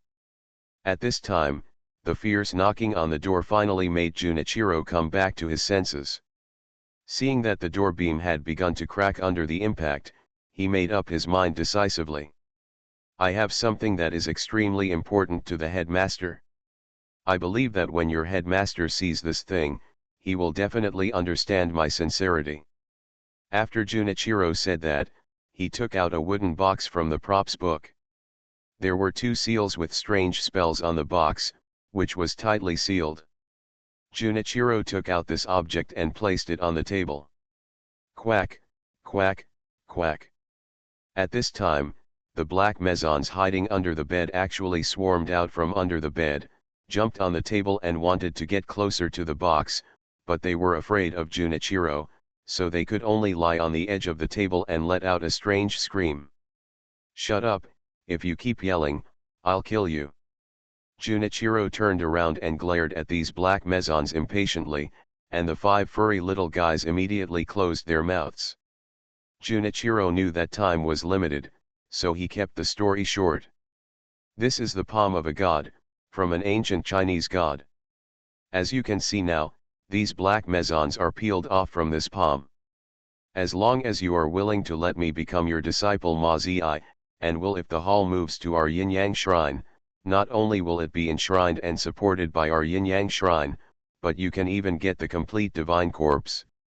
As Junichiro spoke, he did not forget to focus his eyes on the figure in the coffin, watching his every move. After seeing the body in the coffin that seemed to be slightly touched, Junichiro was also looking forward to it in Cantor's heart. God's body. When a god attains enlightenment, his physical body will definitely not remain. Are you sure you are not lying to me? Daya's elegant body took light cat steps and jumped onto the table. Instead of looking at the box, she looked at the furry little guys beside the table. She raised her pink paws and patted the head of one of the fur balls. Superior. Black Messin instinctively wanted to hide away, but no matter how he hid, Daya's claws would always fall on the heads of these little guys. However, after discovering that Daya had no intention of harming them, and even had a refreshing fragrance in her claws, these black mesons began to instinctively move closer to Daya. Junichiro didn't notice this scene. He opened the seal on his hand and then opened the box. As expected, a black severed hand could be seen inside. This is not those traditional gods, but the corpses of gods that can be traced back to ancient times. This corpse still has unsolved mysteries and is one of the most important treasures in the Yin-Yang Palace. Daya glanced at it and then looked towards the coffin, as if discussing something with the master in the coffin. Kaka. By this time, the door had been torn open. A strange hand covered with black hair protruded from the crack, scratching crazily behind the door, trying to open the door. Seeing this, Junichiro became very anxious and immediately raised his short sword to strike at the strange hand. Boom! After the slash, not even a single hair fell off. Seeing that his attack was ineffective, Junichiro silently recited a spell and waved the white sail in his hand. Suddenly, the white sails clanked, and strange spell patterns appeared on them. Countless talismans flashed out in an instant, and were affixed to the door one after another. This is the sealing technique of Yin-Yang Shrine, Spiritual Dao 23. And the white sail in his hand is also a rare and unique item card, Qingming Sail. Qingmingfan the only one. The legendary sealed sail was personally blessed by Abe Sime. Passive skill 1, Yin and Yang Contract. All Onmyoji skills of the holder are increased by 1 level. Active skill 1, Seal of Seal. Spend 30 script points to summon the seal, which can seal and bless targets and objects. Duration, 30 minutes. Cooling time, 3 hours. Active skill 2, Suyin Barrier. It consumes 220 script points. After activation, it can summon the power of a strange barrier, covering a radius of 300 meters with itself as the center. In the barrier, its overall physical fitness will be improved by 30%, and the Onmyoji will be improved by 1 level. The physical properties of all enemies within the barrier are reduced by 40%, and all skills are reduced by 1 level. Duration, 60 minutes. Cooling time, 3 hours. With this white sail in hand and his own Onmyoji, Junichiro is confident that he can fight even against the bastard Gaozhou. But at this moment, after layers of seals were placed on the door, the monsters outside seemed to become even more manic. Black hairs began to emerge from the gaps in the door, like dense tentacles covering the door, covering the door. The seal is eaten away bit by bit. Your Excellency, isn't this enough? When Junichiro saw this, his expression suddenly turned ugly. His sealing technique seemed to have no effect on the thing outside, so he could only urge the fox fairy on the side. Why are you so anxious? The headmaster said that this thing can only buy your life. If you want to become a disciple, these things are not enough. Not enough. Junichiro was a little annoyed. This was the most precious item on his body. Thinking of this, Junichiro began to hesitate, weighing in his mind whether the deal was worth it. But Daya obviously didn't intend to give Junichiro too much time to think, and sneered, "Of course it's not enough. I'm not the only one who teaches you. You want to become our disciple, just for this reason there's not enough stuff. More than one." Junichiro was a little moved. It seems that this transaction itself is not a loss. Calling out the prop book, Junichiro hesitated for a moment, and finally took out another thing from the prop book. It was a box with patterns of the sun, moon, and stars engraved on it. This is my greatest sincerity. Junichiro pushed the box forward. To be honest, he didn't know the origin of this box. The prop booklet gave very little information about the entry and needed to be identified. However, the appraisal fee for this thing is surprisingly high, and since I am at the critical moment of being promoted to a certified player, such a large amount of script points cannot be wasted here. So this thing was thrown into the prop book, and I didn't think of it until now. Junichiro put down his things and looked directly at the coffin, eager to see what was going on inside the coffin. Bang bang bang. At this time, a hole the size of a wash basin had been ripped open in the door behind him. Through the hole, one could see an indescribable object squeezing outside the door, trying to tear the door apart.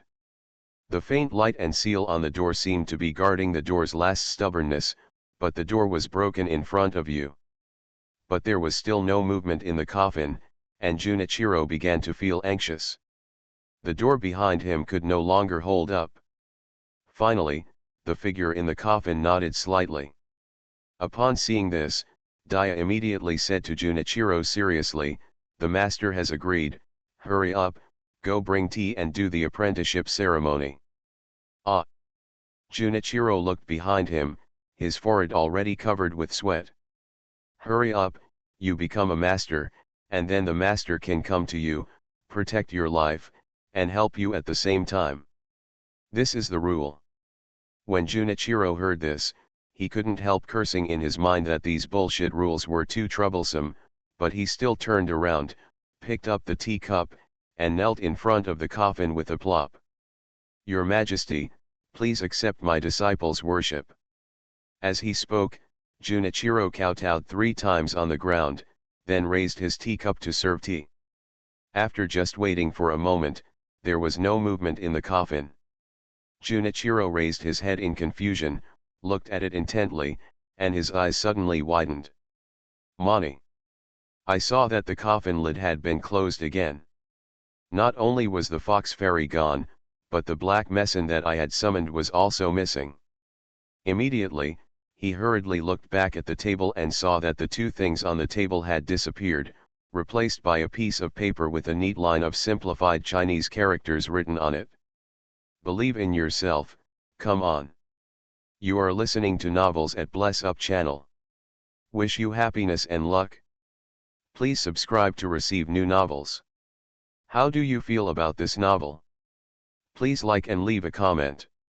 Infinite Script Killing. Author, Guo Shui Gan Xiao. Chapter 653. Ah! Baga. Looking at the note on the table, Junichiro felt all the blood in his body surge from the soles of his feet to the top of his head.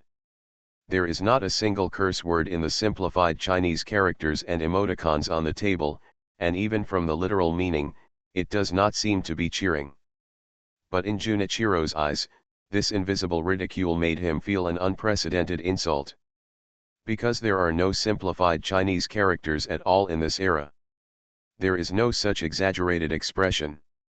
The appearance of such words can only mean one thing. The other party is not an old immortal or a leader at all, but a player. This couldn't help but give Junichiro the illusion that he was defrauded of money, sex, and feelings by a scumbag. Not only did he lose both his life and money, but he even deeply toyed with himself and insulted his personality. Ah! Ah! Junichiro was so angry that his eyes suddenly turned red, and he banged on the coffin frantically. "Asshole, I'm going to kill you. Come out. Come out." It's a pity that Junichiro's strength is good, but brute strength is not his strong point. Naturally, hitting the coffin made of 1,000-year-old gloomy wood with his fists has no effect at all. Seeing that brute force was useless, Junichiro gritted his teeth and determined to make this guy die without any body parts. But at this moment, the door behind him could no longer withstand the heavy impact from the outside. The seal on it flashed for a while and then quickly dimmed. Click. Suddenly, Countless thick black hairs tore the door apart and poured into the room like a backward tide. Not good. Only then did Junichiro realize that he had no chance to take action against the coffin. The other party's previous pretense was clearly that he had calculated the time and did not give himself a chance to take revenge on the other party. You despicable bastard, you despicable bastard. Junichiro was resentful to the core of his heart towards the guy in the coffin, but he could no longer think of ways to pry open the coffin and pull out the bastard inside. A long and shrill howl sounded in the air, and a big hand poked out from the thick black hair and grabbed Junichiro's head. Void Yin Barrier. Evil Ghost Way, Spirit Killing Technique. I saw Junichiro waving the Semi-Han in his hand to activate the power of the barrier attached to this prop card to bless himself. At the same time, the other hand slapped the ground heavily under his feet. For a moment, a black void appeared on the ground. Several ferocious-looking evil ghosts poked their heads out of the black void, opened their mouths, and spat out dark cyan water towards the palm that was caught in front of them. Void light. However, Junichiro still thinks too highly of himself. The difference between certified scripts and ordinary scripts is not just as simple as resources and task difficulty. In the world of certified scripts, there are too many unknown entities, and their abilities far exceed Junichiro's imagination. The big hand ignored Su Guang's attack and aimed at Junichiro and slapped him. The power contained in the slap was very huge. Junichiro, who was hit from the front, was sent flying 5 or 6 meters alive. After rolling a few times, he tried his best to stand up, but when he was halfway up, his hands softened and he fell down again. He spurted out a mouthful of blood again, and his internal organs were shattered. This was not an existence of the same level at all. Junichiro screamed in despair, but the big hand did not attack him again, but grabbed the direction of the coffin. This not only made Junichiro's eyes widen, but there was even a hint of fear in his eyes. Pleasure. Yes, kill him, kill him. Even if he failed in his mission, if he could kill the guy in the coffin, he would still be able to breathe a sigh of relief. But what Junichiro didn't expect was that before his big hands could reach for the coffin, the originally closed coffin was actively pushed open. Immediately after, a sword beam burning with red flames came out of the coffin. Fiery slash. Fiery fire gushed out from the blade and exploded in the palm of the giant palm. The terrifying high temperature immediately burned the hair around the palm into charcoal. For a moment, black blood spattered and evaporated in the flames. Ah! A long and shrill howl sounded in the corridor, and the hair in the room was ignited and the big hand quickly closed in at an extremely fast speed as if it had touched a hedgehog. The thick hair was like an ebbing tide, rapidly receding along the corridor until it disappeared into the darkness. In an instant, apart from the broken door and the mess on the floor, the only person left in the room was the dumbfounded Junichiro, staring blankly at the figure walking out of the coffin in front of him. The figure in green scales is like a mountain shrouded in clouds, making it impossible for anyone who sees it to know how high the mountain is or how deep the water in it is. Junichiro's eyes were still full of resentment, but besides the resentment, his face was shrouded in a haze of despair. Why? You can obviously kill me. When he opened his mouth, blood spat out from his mouth, so his voice was particularly blurry, and his resentful eyes were like a resentful woman who had been ruthlessly played by a scumbag and then abandoned. Because Su Tong walked up to Junichiro, and the scales on his face receded to reveal Li Zheng's dignified appearance, but at this moment, there was an indescribable evil smile on his face, which looked particularly evil. It's fun. After saying that, he slapped the long sword in his hand, and the sword surface hit Junichiro's face, knocking him out mercilessly. It's not that I don't want to kill him, but I feel that this guy can make Gao Zhou so angry that he even wants to kill him even if the mission fails. There must be some big grudge between them. The matter of revenge should be left to Gao Zhou. Better. Da Ya jumped out of the hall and glanced at Junichiro's unconscious body. Just right, let me use it first. As he spoke, Dia jumped up and landed next to Junichiro. With a flick of his tail, his figure turned into a white light and penetrated between Junichiro's eyebrows. This is the magic of possession by the immortal family. It's just that Junichiro didn't do it voluntarily, and he wasn't modded. Forcibly attaching to him like this would cause great damage to his lifespan and body.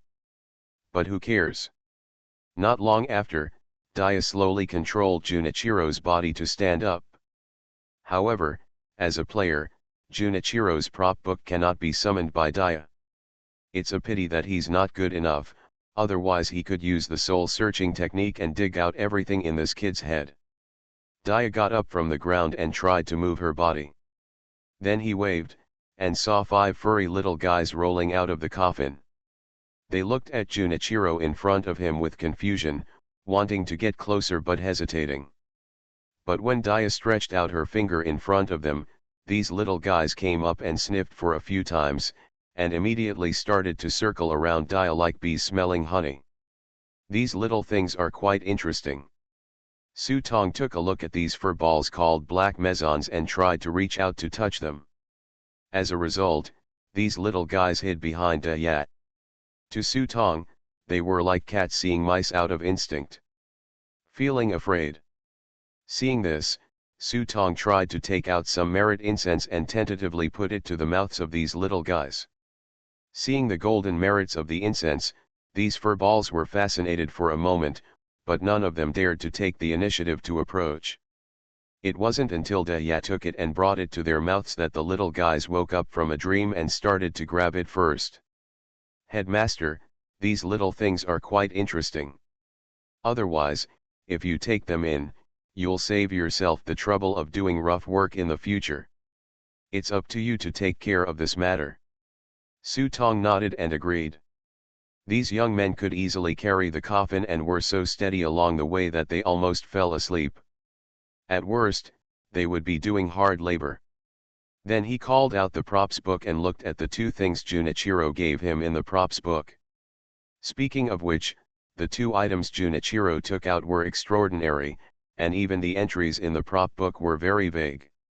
Sun and Moon Treasure Box. It is said that during Zheng He's voyage to the west, he accidentally found an object and sealed it in a box. Passive skill. Active skills. Seeing the entry on the box, Su Tong couldn't help but feel a little disappointed. In fact, when he saw the box, the first thing he thought of was Qianji Shen. But this box clearly isn't. Most of the boxes were filled with question marks and needed to be identified, but Su Tong noticed that the box was marked as a product of the Ming dynasty. Maybe he could bring it to the eldest princess to let her know the origin of this thing. Then he looked to the side, the severed hand. Ancient god corpse. It is rumored that the remains of corpses left by ancient gods are of unknown origin and have strange effects. Passive skill 1, Whisper of the Ancient God. The holder will occasionally hear strange whispers, and if he can decipher them, he will gain great benefits. Active skills.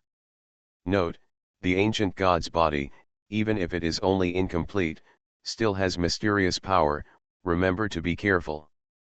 The information given in the prop book is not only scant, but also extremely vague, indicating that in a sense, the powerful ability of this thing has made it impossible for the prop book to give an accurate location. However, Su Tong did not intend to study this thing. Professional matters should be left to professionals.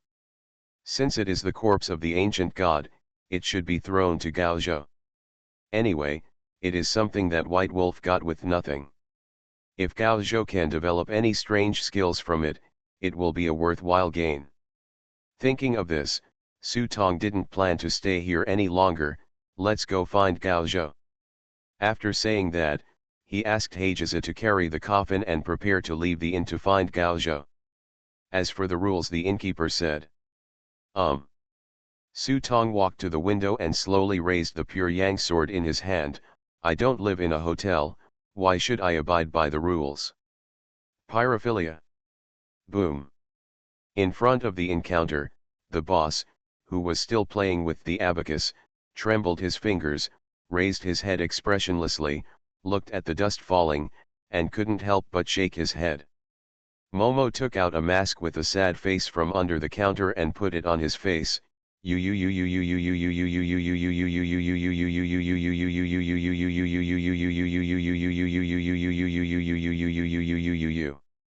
Infinite script killing. Author, Guo Shui Gan Xiao. Chapter 654. The ghost market is a very special place. Between yin and yang, between virtuality and reality, similar to the virtuality and reality of the Grand Master, but more real than the Grand Master's virtuality and reality. According to the Master, this place is the gap between yin and yang, similar to a cave. There are many such gaps between heaven and earth, and many caves, heavens, and paradises often have such gaps. For example, the Yin-Yang Cave, the Yin-Yang Mountain occupied by the 9 evil underworld ghost kings, belongs to the cave sky and is the place where the souls of the shaman lineage return. And Qingcheng Mountain. People often say that Qingcheng Mountain is a secluded place in the world. Most people understand it to mean the tranquil beauty of the ancient trees in the mountains and forests. But this secluded place also has another meaning, which is hiding. Qingcheng Mountain is known as the best paradise in the world. There is a mysterious secret realm on Qingcheng Mountain that is not accessible to ordinary people. Su Tong once looked at Qingcheng Mountain from the foot of the mountain. From a distance, he could see the Yunding Tiangong looming on Qingcheng Mountain. The birthplace of Taoism is no joke. But in comparison, most of these cave heavens and blessed places are blessed places built by ancient great powers who used magical powers to create heaven and earth and gathered the power of the fire of faith and heaven and earth. But the ghost market is not like this. The reason why the ghost market is formed, to put it bluntly, is that too many people died in this place, and the resentment of many innocent souls gathered in this gap, forming a place where humans and ghosts meet. Amidst the palace pavilions with carved beams and painted columns, and on the path paved with blue stones, 2 men were seen sitting on a coffin and following the pedestrians forward. Knife noodles, braised noodles, starched noodles. A fat, shirtless waiter on the street shouted to passers-by. The waiter is fair, chubby, honest, and cute, and looks very lovable. There is boiling hot water in a large pot on one side, and the braised broth is in another pot. There is a separate large pot of cooked noodles. The steaming heat will whet your appetite. After struggling for so long, Su Tong couldn't hold back anymore when he saw the hot noodles. Just about to speak. "Boss, let's have another bowl of shaved noodles." A diner at the table behind shouted before Su Tong. Middle. I saw the fat guy open the lid of the pot, picked up the noodle knife, and began to quickly slice it on his white and tender belly. Pieces of uniformly thick noodles fell into the noodle pot as the knife rose and fell. After a while, a large bowl full of shaved noodles was cooked. The bottom of the bowl was sprinkled with seasonings, a pinch of green onions, a pinch of pickles, and finally a bowl of thick fat soup was poured over it. It looked great and was fragrant. Just taking one look at the fat guy's round belly, he immediately gave up the idea of tasting it. Take out a piece of dry food from the prop book, put it to your mouth and start chewing it, just rest it for now. The bustling crowds of people on the street surged along the street like a tide, and the houses on both sides lined up row upon row. There are tea houses, wine shops, foot shops, butcher shops, temples, public houses, and so on. The shop specializes in silk and satin, jewelry and spices, incense, paper horses, etc. In addition, there are medical clinics, cart repairs, fortune telling, face shaping, and all kinds of services. I remember that in the script world where I met Master for the second time, I had been to a place like the ghost market. However, that ghost market was mostly filled with ghosts. If strangers from all over the world had not gathered in Luoyang at that time, I am afraid that not a single living person would have been seen in the ghost market. At this moment, looking at the ghost market in front of us, we can see humans and ghosts walking together. The white lanterns and red lanterns correspond to each other, and the lights make people feel a little trance-like, and they feel that the world in front of them is both illusory and real. It's really interesting here. Ya sat next to Su Tong, looking at the surrounding vendors with curiosity. Ya, who came to this script from the Dharma ending age, couldn't help but feel unprecedented satisfaction in her heart. It seems that this is the prosperous age of cultivation, a world that truly belongs to aliens like them. Su Tong didn't speak when he heard this. He just looked around for traces of Gao Zhou. Huh. At this time, a group of people hurriedly passed by. Su Tong took a glance. These people were wearing very casual clothes, but they moved in a neat and orderly manner, obviously showing signs of training. So I couldn't help but take another look and found that the strength of these people was not bad. Although there were no masters among them, there were also first-class players. This group of people left in a hurry. Is it? Let's go and have a look. Su Tong signaled the black maisons under the coffin to turn around and walk deeper into the ghost market. Sure enough, on the road, I saw 4 or 5 people walking through the crowd in groups. Most of these people are wearing the clothes of ordinary people, but they are definitely not deliberately disguised in this way. Bad guy. Su Tong thought about Li Zheng's memory and found these 3 words in it. The bad guys usually work in groups of 3 or 5. They usually are traffickers and goons, and they are distributed in the streets and alleys to monitor news, punish rape, and eliminate evil. When necessary, they can quickly gather into an army of bad guys to quickly quell the chaos in the city. Speaking of the identity of the bad guy, it is a bit similar to the Jin Yiwei of the Ming dynasty in later generations. But in terms of power, he is far less terrifying than Jin Yiwei. The bad guys at this time are more like Mi-6 in reality. It mainly collects intelligence and gathers people from all walks of life for its own use. Even the top masters in the world, as well as those in brothels and casinos, have the eyes of unscrupulous people. The sudden appearance of so many bad people in a place like the ghost market can't help but make people feel a little abnormal. Prince Li, you are well and well. At this moment, Su Tong's ears suddenly moved, and he heard someone calling him from a distance. However, this call was a method of transmitting sound into a secret, and ordinary people could not hear it. Su Tong was startled when he heard this. When he looked up, he saw a group of people on the suspension bridge overhead waving to him. Taking a closer look, Su Tong was startled and thought to himself, why is this Tu Fei Yuan still alive? The group of people standing on the suspension bridge was none other than Gu Pei Yuan, the supervisor of the Qintian prison. There are still 2 disciples following him, one is Nai Haitang, and the other is the eldest disciple Zhao Peng. At least more than a month has passed since the last time we said goodbye in Yuyang City. Back when Tu Fei Yuan was in Yuyang City, he used his Taoism to make a prophecy on Lu Ji that he would be proud but regretful. This prophecy was a gamble on Doi Yuan's life, and it was assumed that he wouldn't live long. But now when I took a look at Doi Fei Yuan with my life Ikemen, I saw that it was all hazy and I couldn't see anything. I couldn't help but feel a little surprised and thought to myself, did this fat man break through? Just thinking about it again, I thought it was unlikely. Throughout the ages, the most enlightened people have been the least, and there is a saying that enlightenment is a heavenly being. Further up, that is the realm of Dao slaying, and there are even fewer people in this realm. This fat man's vitality has been severely damaged. There is no reason why he can break through to another level. Since he couldn't tell, Su Tong simply stopped worrying about this issue.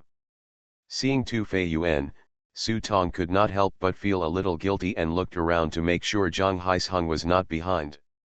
Then he waved his hand with a smile, what a coincidence. I didn't expect to meet the ancient master here. The ancient master's style is still the same. It seems that he must have achieved great mastery. Tu Fei Yuan waved his hand and led a group of people down from the suspension bridge and came to Su Tong. His eyes couldn't help but look at the coffin under Su Tong's butt. Immediately, a smile appeared on his big fat face. He turned around and said to Nai Haitang, just look at what I said. The prince is a kind person. When he came to see me this time, he was considerate for me send longevity materials. Tu Fi Ewan said, stretched out his hand and gently touched the coffin. Well, since the first day he met this old guy, Su Tong knew that this old man was shameless. Unexpectedly, when they met again, he refreshed his three views and came to him to snatch him away. But what is the origin of this coffin, and why do so many people care about it? Su Tong thought deeply in his heart, believing that if it was just a simple coffin, even if it was 1,000-year-old dark wood, it would not cause so many problems. Just when he was doubtful, Gu Piwen had already shouted to his disciple Zhao Peng to take the coffin back. Seeing this, Su Tong couldn't bear it any longer, and immediately slapped Tutu's chubby palms away, coughing twice, sorry, Tuesday. Mr. Gu, I don't think you can use this coffin, but my brother I'm almost dead, and I'm going to lie down in it later. This. Tu Fiwen followed Su Tong's fingers and glanced at De Ya's body. With his strength, even if his vitality was seriously injured and his life was not long, he could still see De Ya attached to Junichiro at a glance. He just pretended to be confused and said, although he was a little injured, I think this little brother is in high spirits and has long-term luck. Anyway, I have a golden elixir here, which is the water of Kunlun and the essence of hundreds of flowers. Let this little brother take the Beiwa Jade Sudan, which is refined with many medicinal materials, and it will ensure that the medicine will cure the disease. As Doi Yuan spoke, he took out a jade bottle from his sleeve and placed it in the palm of his hand. Puff. However, as soon as Doi Yuan finished speaking, Su Tong's dagger had already been inserted into Junichiro's chest, and the blood quickly dyed most of the clothes on Junichiro's chest red. Seeing this scene, Nai Haitang and Zhao Peng couldn't help but change their expressions. It seems that he never expected that Li Zhang, the righteous prince in Yuyang City, would dare to kill people in the street. Su Tong ignored the horrified looks in their eyes and stared straight at Gu Piwen in front of him. Look, isn't this useful? As he said that, he reached out and took the elixir from Tu Fei Yuan's palm, and winked at Tu Fei Yuan mischievously, this can't be wasted, just keep it for me to eat. Infinite Script Killing. Author, Guo Shui Gan Xiao. Chapter 655. As the saying goes, every move by a master is fatal. I believe that if Junichiro was still conscious at this moment, he would have a deeper understanding of this sentence. At least for him, it was quite fatal. Looking at Junichiro lying on the coffin bleeding profusely, he looked at his empty palms again. Even though Gu Peiyuan was so thick-skinned at the time, he couldn't help but be shocked by Su Tong's ruthlessness and boldness. You are brave. Zhao Peng's eyes widened, and he placed one hand on the hilt of the sword at his waist. But Su Tong didn't tolerate him at all. He glanced at him with squinted eyes, and his face was instantly covered with a haze. Presumptuous. With a low cry, a strong pressure suddenly rose up on Su Tong's body, causing the hearts of all the ghosts and monsters around him to tremble in fear. Dao Xingqian even lay on the ground and shivered. This is official authority. Although the majesty of officialdom is not as mysterious as practicing strange arts, it is invisibly related to the fate of the country. Since official prestige is the destiny of the country, the higher the official position, the stronger the influence of the destiny of the country. The stronger the national destiny, the greater the pressure on official positions. Therefore, people who are officials will have a kind of coercion that ordinary people do not have. Someone's organization is just a petty profit. Some people stir up the world with just one thought. This is the weight of destiny. There is a saying called high position and power, and this is what it means. Although it was the first time for Su Tong to use this kind of power, he was not unfamiliar with it at all. After all, it was easy to play Bao Qingtian on the stage, and he was very comfortable putting on airs. In terms of status, I am a relative of the emperor, and in terms of official position, I am from the 5th rank. Even if you are the Hunshin supervisor, you are still one level lower than me. If you draw a sword against me, do you want to commit the crime of the next one? Su Tong's eyes were like lightning, staring at Zhao Peng coldly, causing sweat to break out on Zhao Peng's forehead. In today's prosperous age, the national destiny is at its peak, the capital is the capital, and the power is dominated by all the nations. Even if it is just a 5th rank official like Su Tong, the official power displayed is as terrifying as a mountain falling apart. Although the Hunshin prison has special privileges, in the final analysis, even the prisoner Zheng Gupeiyuan's official rank is only the 5th rank, which is only one level higher than himself. Su Tong suppressed Zhao Peng to death if he wanted to show his official power. Sure enough, as soon as these words came out, Zhao Peng blushed immediately. As Su Tong said, although Hunshin prison enjoys privileges, its official rank is not high. No, not only not high, it is even extremely low. They always stand at the very back in the court hall.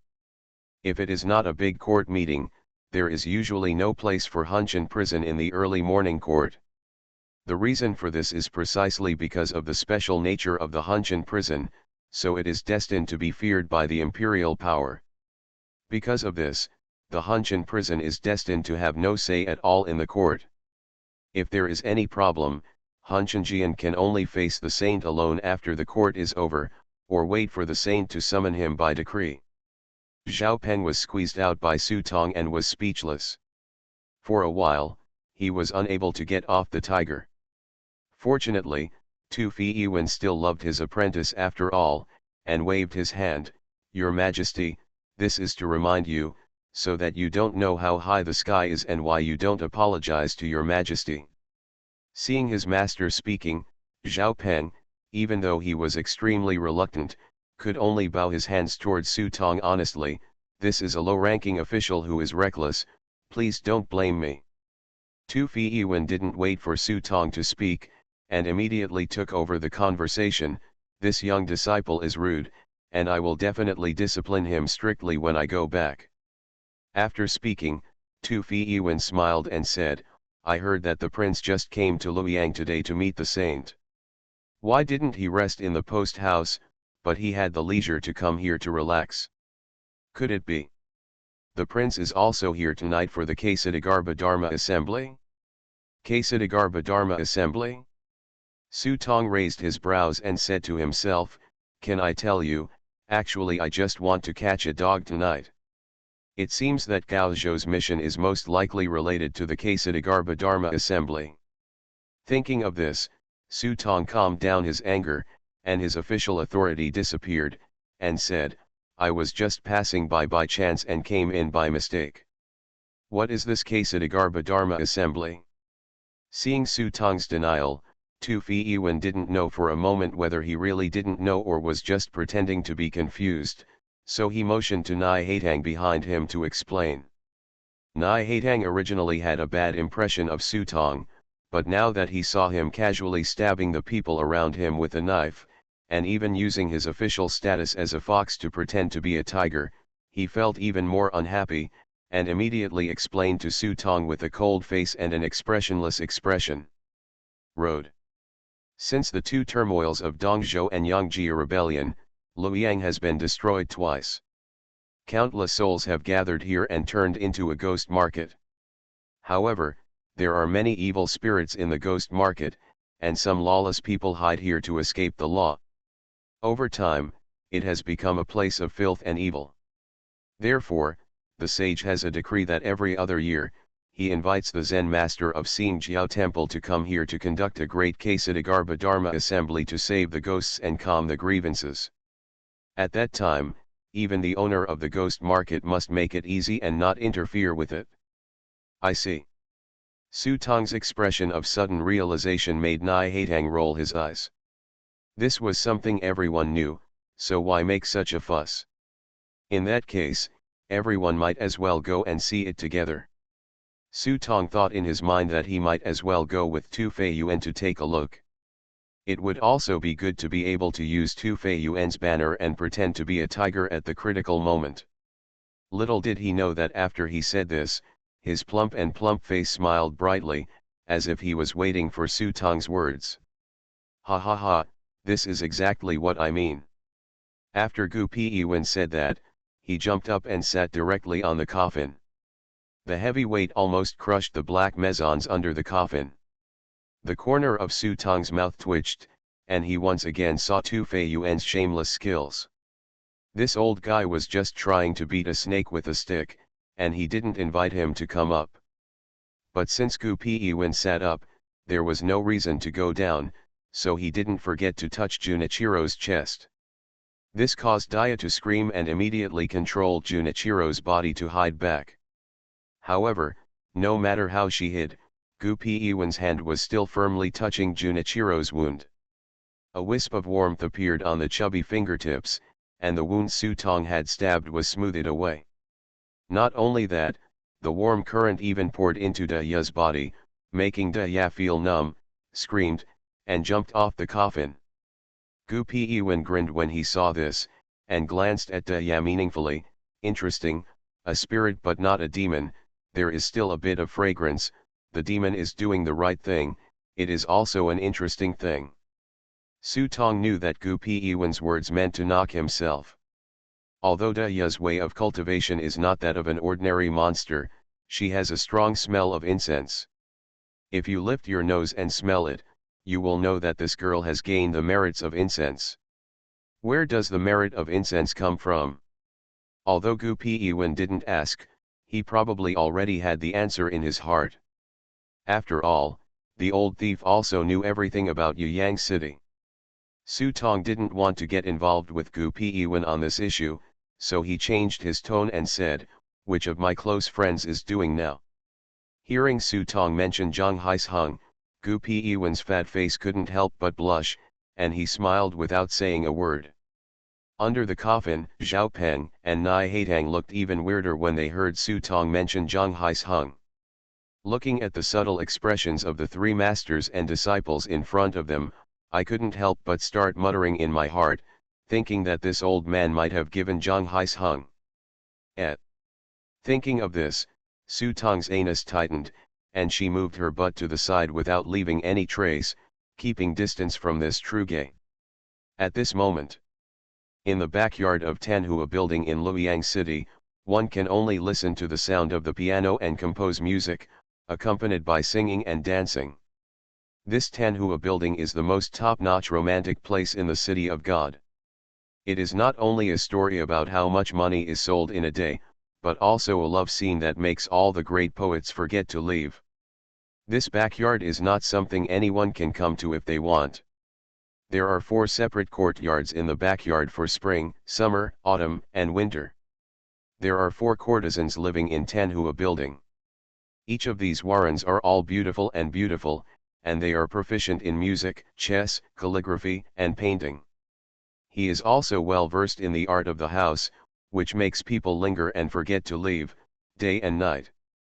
But in the recent period, the 4 warrens have not come out at all. In the past, when they met a rich man and invested a lot of money, even if the 4 warrens despised each other, they would come out to play the piano, sing a song, and dance for them. A dance is indispensable. But recently, the 4 warrens have not even been seen. According to legend, a young master who came from nowhere actually attracted 4 warrens to compete for him. They sang, danced, played the piano and played the flute in the backyard every day. However, what is amazing is that the young master remained calm while facing the 4 warrens taking turns. If the young master had not been stripped of his clothes when he was brought here, and everyone verified his identity and made sure that the young master had no missing parts, they would really have suspected whether the young master was a eunuch. "Young master, this glass of wine is wine I brewed myself. Paired with this luminous cup, at this moment, don't you want to get drunk with me before you stop?" The fragrance hit her, and the woman's long and flowing curly hair was draped over her shoulders, and her eyes were gleaming. Those plump red lips were sexy and seductive. Her body was almost close to her, and her beautiful hand was holding a glass of wine. Or, if you don't like using this cup, you might as well use your collarbone as a wine cup. I saw the woman's collarbone. The top part was like an ice branch and white jade, the bottom part was like a silver bowl filled with snow, and the wine was brought to her face. The fragrant scene was enough to excite any passionate man. Zhang Haishan's face turned red for a moment, and he felt his nasal cavity was so hot that he almost lost control. He quickly looked away and closed his eyes. But as soon as he closed his eyes, his inner demons were raging, and his body was like charcoal fire, so hot that the skin all over his body was glowing with cherry red. Ordinarily, no man should refuse such a fragrant scene. But Zhang Haisheng didn't dare or couldn't. What he practiced was the authentic Taoism. If he broke the yang body, he would not only fall into the realm, but also cut off the path of practice. But that old pervert not only left him here, but also forced him to take an aphrodisiac called Yuan-Xiang pill. Before leaving, I didn't forget to tell him that this was all for his own good. At this moment, facing the beautiful woman in his arms, the veins on Zhang Haishan's face were tense, and he could only curse one person for thousands of times in his heart. Su, you humming, wait for me. You are listening to Novels at Bless Up channel. Wish you happiness and luck. Please subscribe to receive new novels. How do you feel about this novel? Please like and leave a comment. Infinite Script Killing. Author, Guo Shui Gan Xiao. Chapter 656. So, you gave this guy some aphrodisiacs and threw him into a brothel just to test his character. The coffin went up the rugged and complicated corridor. Su Tong sat on the coffin and looked sideways at Tu Fi Yiwen. I feel more and more that this old guy's methods are boring. Well, it's worth learning. Tu Fi Yiwen smiled brightly and said, I don't have a long lifespan. If I want to help this destined person, I can only do this extreme method. According to Tu Fi Yiwen, Zhang Haisheng practiced pure Taoist techniques, and Taoist Suanmen has been the orthodoxy of heaven and earth since ancient times. It's hard to get started, it's even harder to improve, and it's even harder to learn to the depths. Zhang Haisheng has already entered Taoism at a young age and can be said to be a leader among the younger generation in the world. But just that, it can't help Tu Fei Yuan. If it were another time, Tu Fei Yuan might still have the patience to wait and help him break through the shackles step by step. It's just that now, he can't live long.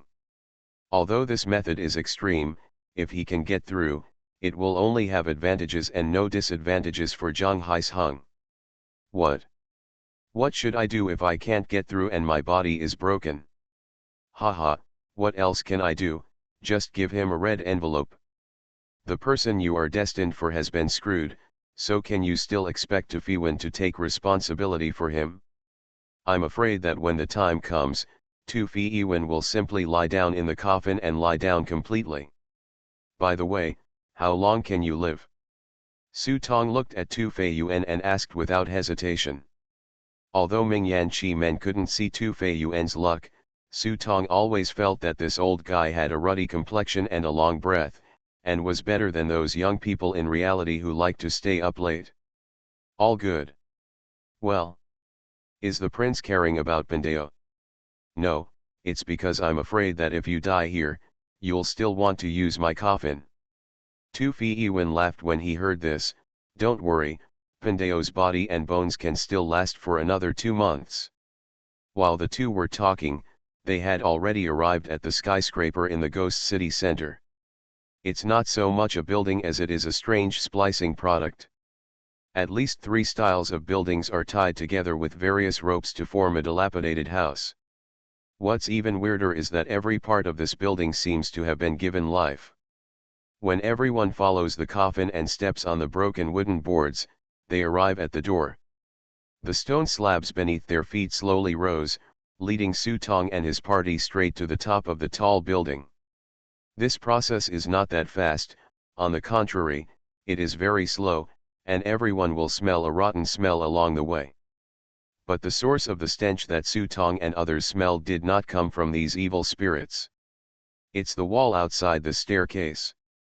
If you look carefully, it's not difficult to find that there are some human organ remains mixed in the gaps in the building, such as eyes, ears, mouths, arms, etc. These scattered organs are still alive. No. It should be said that this building is alive, or it can be said that it is a living dead like a zombie. Vomit. Nai Haitang looked at the organs on the wall and couldn't help but feel a little nauseous. Fortunately, Zhao Peng used his body to block Nai Haitang's sight in time. Don't look at this strange building, just look in the distance. Master Gu, Luoyang is the divine capital and the residence of saints. Why can such a thing exist?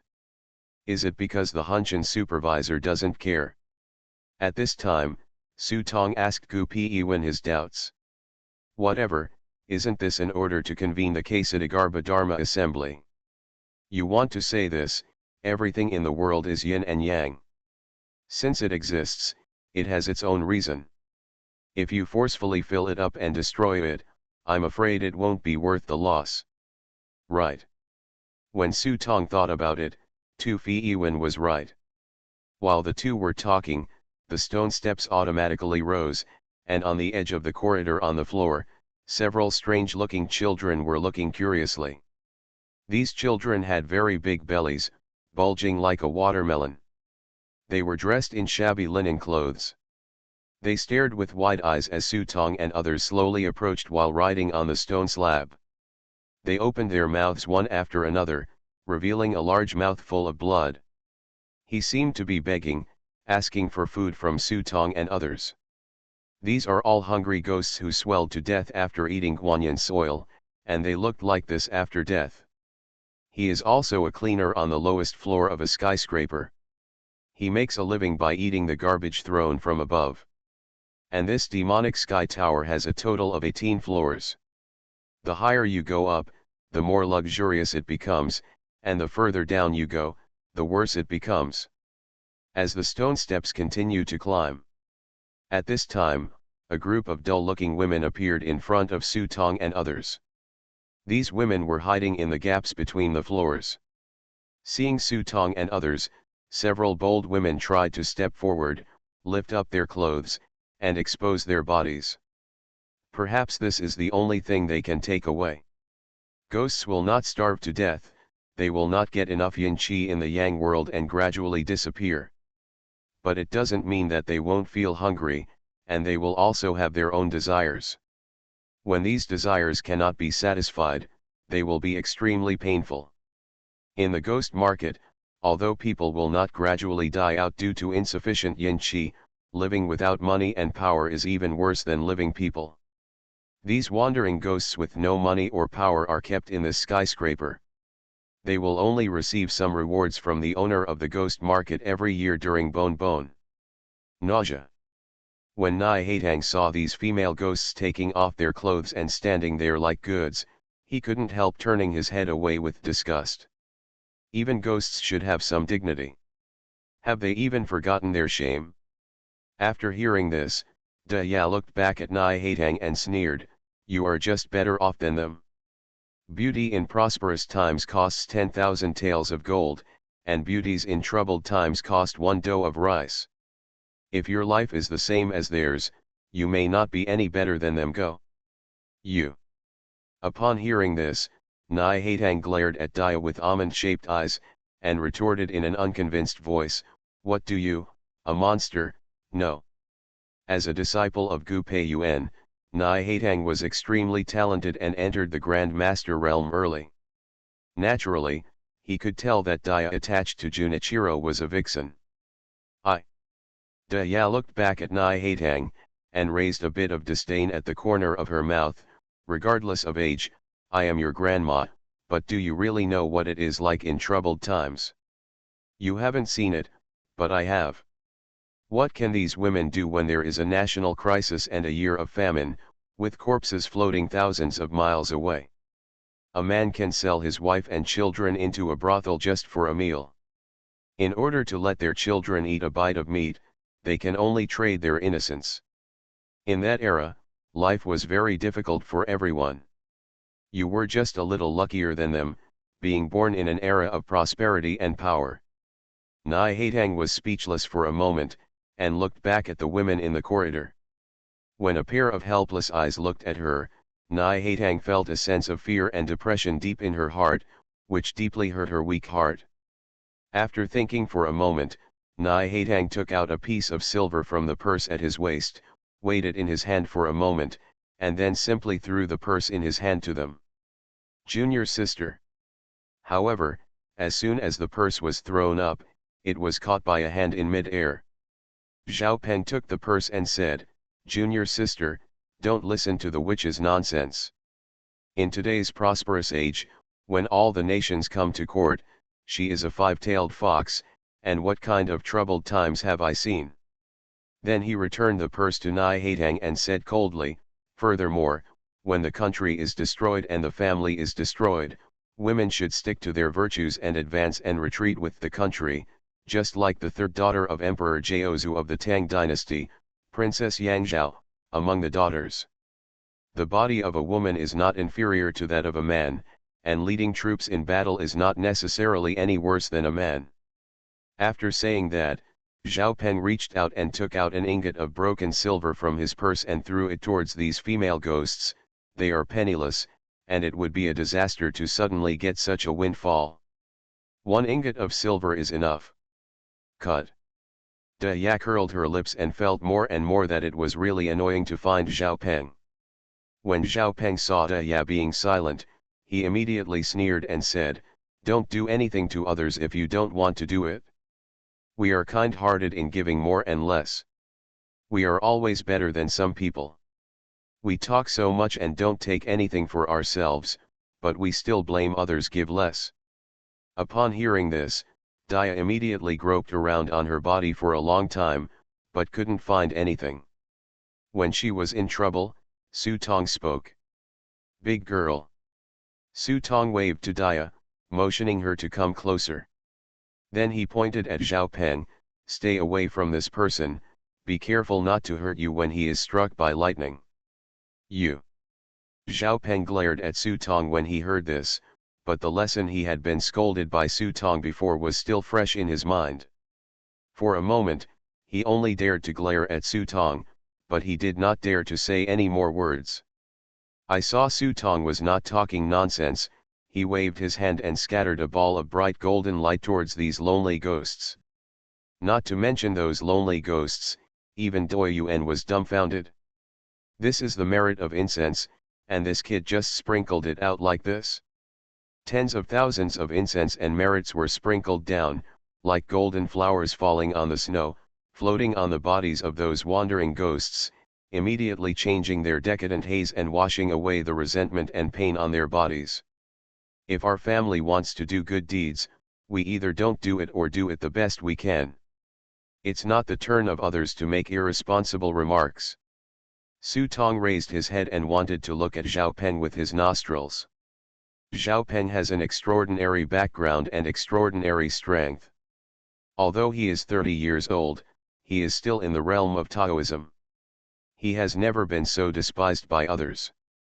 For a moment, he held his hands tightly and his chest heaved violently, as if he was about to explode. A big balloon, the meridians on the neck stood up tremblingly. If his master hadn't spoken yet, Zhao Peng would have been tempted to fight Su Tong at this time. The master is wise. Ya looked at Su Tong with an expression of admiration. Unexpectedly, Su Tong curled his lips and puffed up his chest proudly. This is called arrogance. As soon as the statement came out, everyone was speechless. As expected, he is bold and tyrannical. At this moment, I suddenly heard a burst of chanting from the top of my head. Amitabha, the donor is so heroic. The merit of giving up this incense is also a great good deed of immeasurable merit. Everyone raised their heads and saw a young and handsome monk, holding a Buddhist bead, standing on a slowly rising high platform, looking down.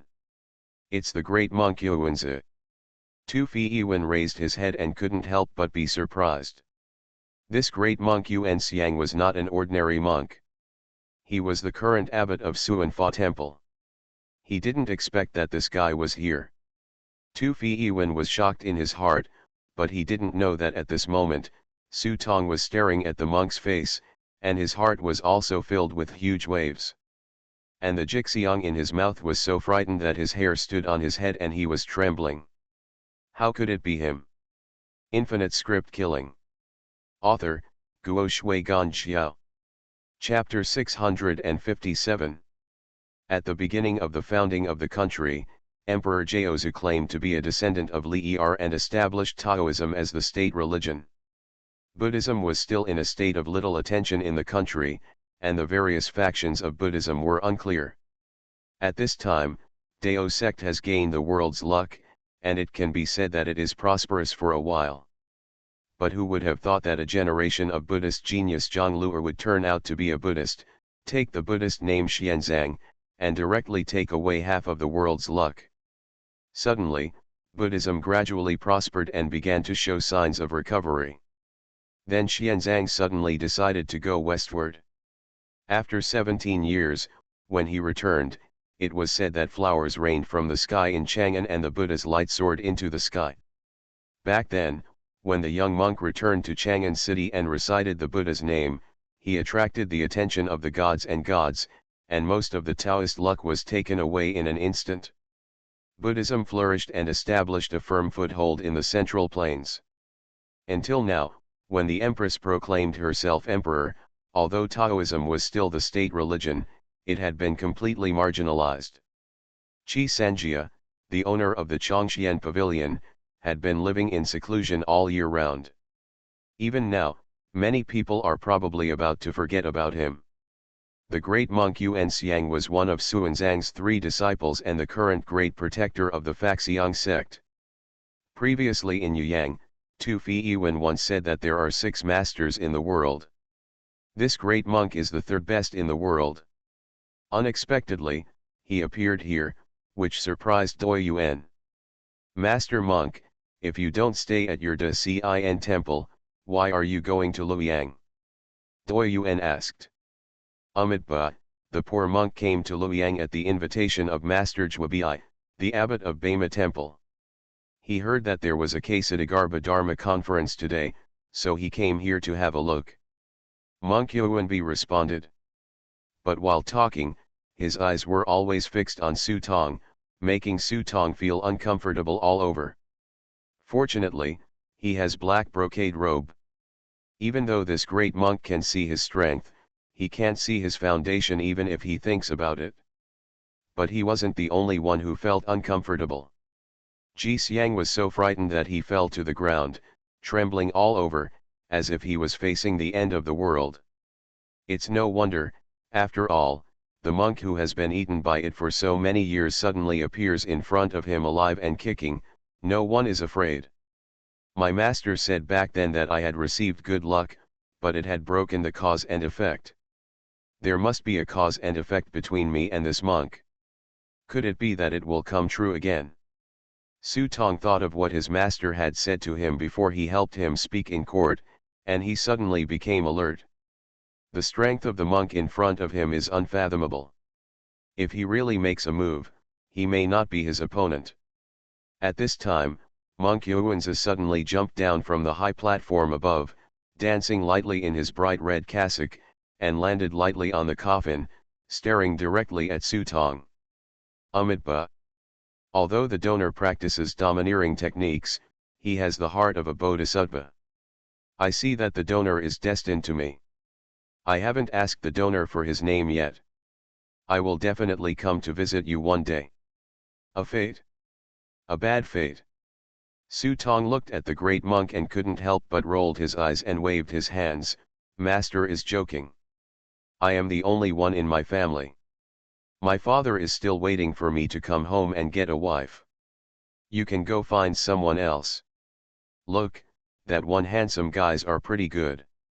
As Su Tong spoke, he did not forget to point at Zhao Peng behind him. Ha ha ha ha ha, Your Majesty, you are indeed a blessed person. The great monk Yuanxiang is the direct descendant of Xianzang.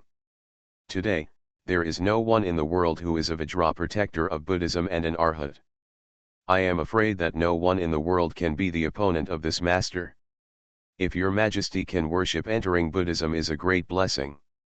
Tu Feiwen, of course, would not let go of this good opportunity to put the icing on the cake. Without waiting for Su Tong to speak, he directly revealed Su Tong's identity to Yuanbian. It was learned that Su Tong turned out to be the son of Prince Gong and the grandson of the saint. A flash of light suddenly flashed in the eyes of the great monk Yuanbei. Amitabha, in this way, your majesty will have a predestined relationship with my Buddha. The great monk Yuanzi clasped his hands together and took out a sutra book from his sleeves and gave it to Su Tong. This is the Dhammaka Sutra written by a poor monk. I see that there is a little haze in Shiza's complexion. There may be something wrong in the future. If there is any danger, reciting this sutra can protect your son from any worries. Su Tong looked at the book on the ground and wanted to take it, but as soon as he stretched out his hand, he heard Tu Feiwen cough inadvertently.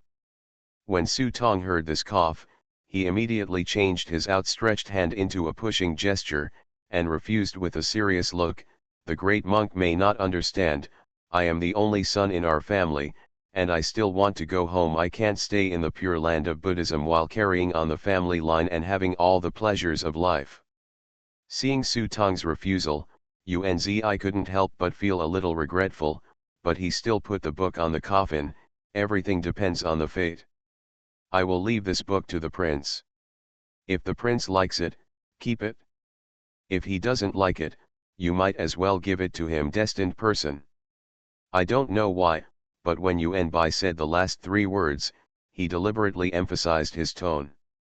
It seemed to be a hint to Su Tong to give this book to others. For example, Zhang Haisheng is struggling in a sea of suffering at the moment. At this time, Tu Feiwen's chubby face jumped, and his eyes looking at the great monk Yuanbei became unkind. The great monk Yuanzi put down his book, turned around and jumped up the stone steps above his head. In a moment, he disappeared from everyone's sight. Humph, this bald man is very bad. I read this book, and it may not be a good thing. It may be something harmful to people. As soon as the great monk Yuanbei left, Nai Haitang not only muttered, but also stretched out his hand to take the book and look at it. But before she could reach out her hand, Su Tong had already snatched the book, put it in his hand and looked through it roughly. While reading, he said thoughtfully, "This scripture looks pretty good. It just so happens that my good brother also likes Buddhist scriptures. You brat, please don't act recklessly. This monk's things are the most disturbing to people's minds. If they disturb his Taoist mind, I will risk my life to settle the account with you." Tu Feiwen on the side suddenly became unhappy when he heard this.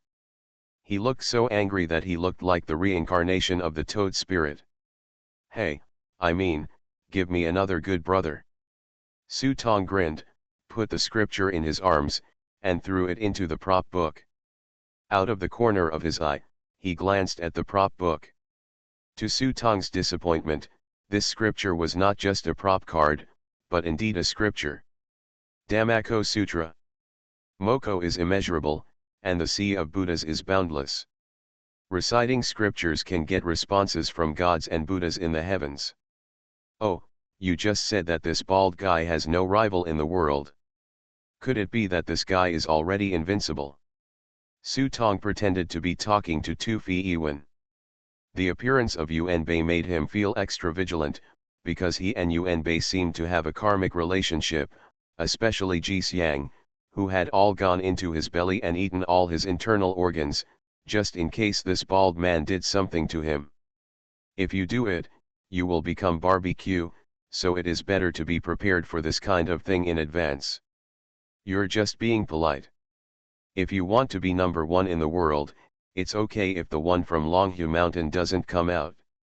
The old masters from Chongxian Hall can beat him, not to mention. At this point, a sneer appeared on Tu Feiwen's face.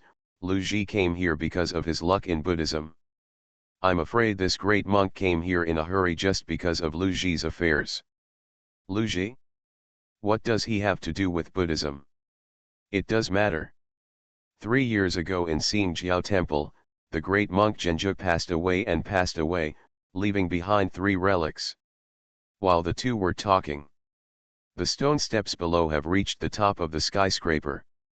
Before they even went upstairs, they could hear a burst of chanting. A lotus platform was erected high on the top of the building. Under the lotus platform, 18 monks were sitting, holding magical instruments and chanting scriptures. Directly above the lotus platform, an old monk sat. That is the abbot of Lingshan Temple, Monk Zhenxin. Normally, in previous years, Xingjiao Temple would host the Ksatagarbha Dharma Assembly. However, after the great monk Zhenju passed away 3 years ago, Xingjiao Temple fell into an awkward situation of being out of business, so this job fell on Lingshan Temple. Junichiro. You bastard. As soon as Su Tong and others settled down, they heard a roar in the distance. Everyone looked for the roaring sound and found a man not far away being pinned under stone shackles and unable to move. The stone shackles are made of shackles polished with huge rocks. All the joints of the limbs are firmly pressed underneath, and only the head can come out. No matter how powerful you are, you can't get out of it. When Su Tong took a look, wasn't this his good brother Gaozhou? I originally thought that after I found Gaozhou, I would pull him into the temporary team, but I didn't expect that this unlucky kid would bring me different surprises every time. You know. Tu Feiwen saw this and looked at Su Tong. Do not know. Su Tong shook his head decisively and denied it. That's good. Tu Feiwen said to Nai Haitang and Zhao Peng, if you see this kind of person in the future, stay away from him, lest lightning strike down and harm you. Su Tong on the side couldn't help rolling his eyes when he heard this, thinking, old man, there is something in your words. In fact, Tu Feiwen was not alluding to Su Tong. He just explained to his 2 disciples. This person reverses the yin and yang. Although he has a body of copper skin and iron bones, he is neither human nor ghost, neither dead nor alive. God does not like this kind of thorn the most. He is born with bad luck, the bad star shines high, and everything goes wrong. The first to be beaten. Su Tong sat behind and heard the words, and thought about it. It seemed that this was the case. I have watched Gaozhou's luck before. Obviously this guy has normal luck, but for some reason, bad luck always happens to him first. Not only Gaozhou, but also the eldest princess. But the eldest princess was not stupid. She hid at home and never went out. Until she met Su Tong, she hid between Su Tong's reality and never came out at all. Master, how did he survive until now? After hearing this, Nai Haitang looked at Gaozhou curiously and felt that what his master said was too exaggerated. A silly smile appeared on the fat and chubby face, and he lowered his voice and said, hey, it's easy. This person can live to this day because he has a short-sighted person. He followed him and helped him shoulder a lot of troubles, ha ha. Ha ha. Tu Feiyuan smiled happily, but little did he know that Su Tong, who was sitting behind him, had already narrowed his eyelids and stared at Tu Feiyuan's thick waist. He smiled and secretly muttered in his heart, ha ha, old thief, you want to sow, we have a personal feud.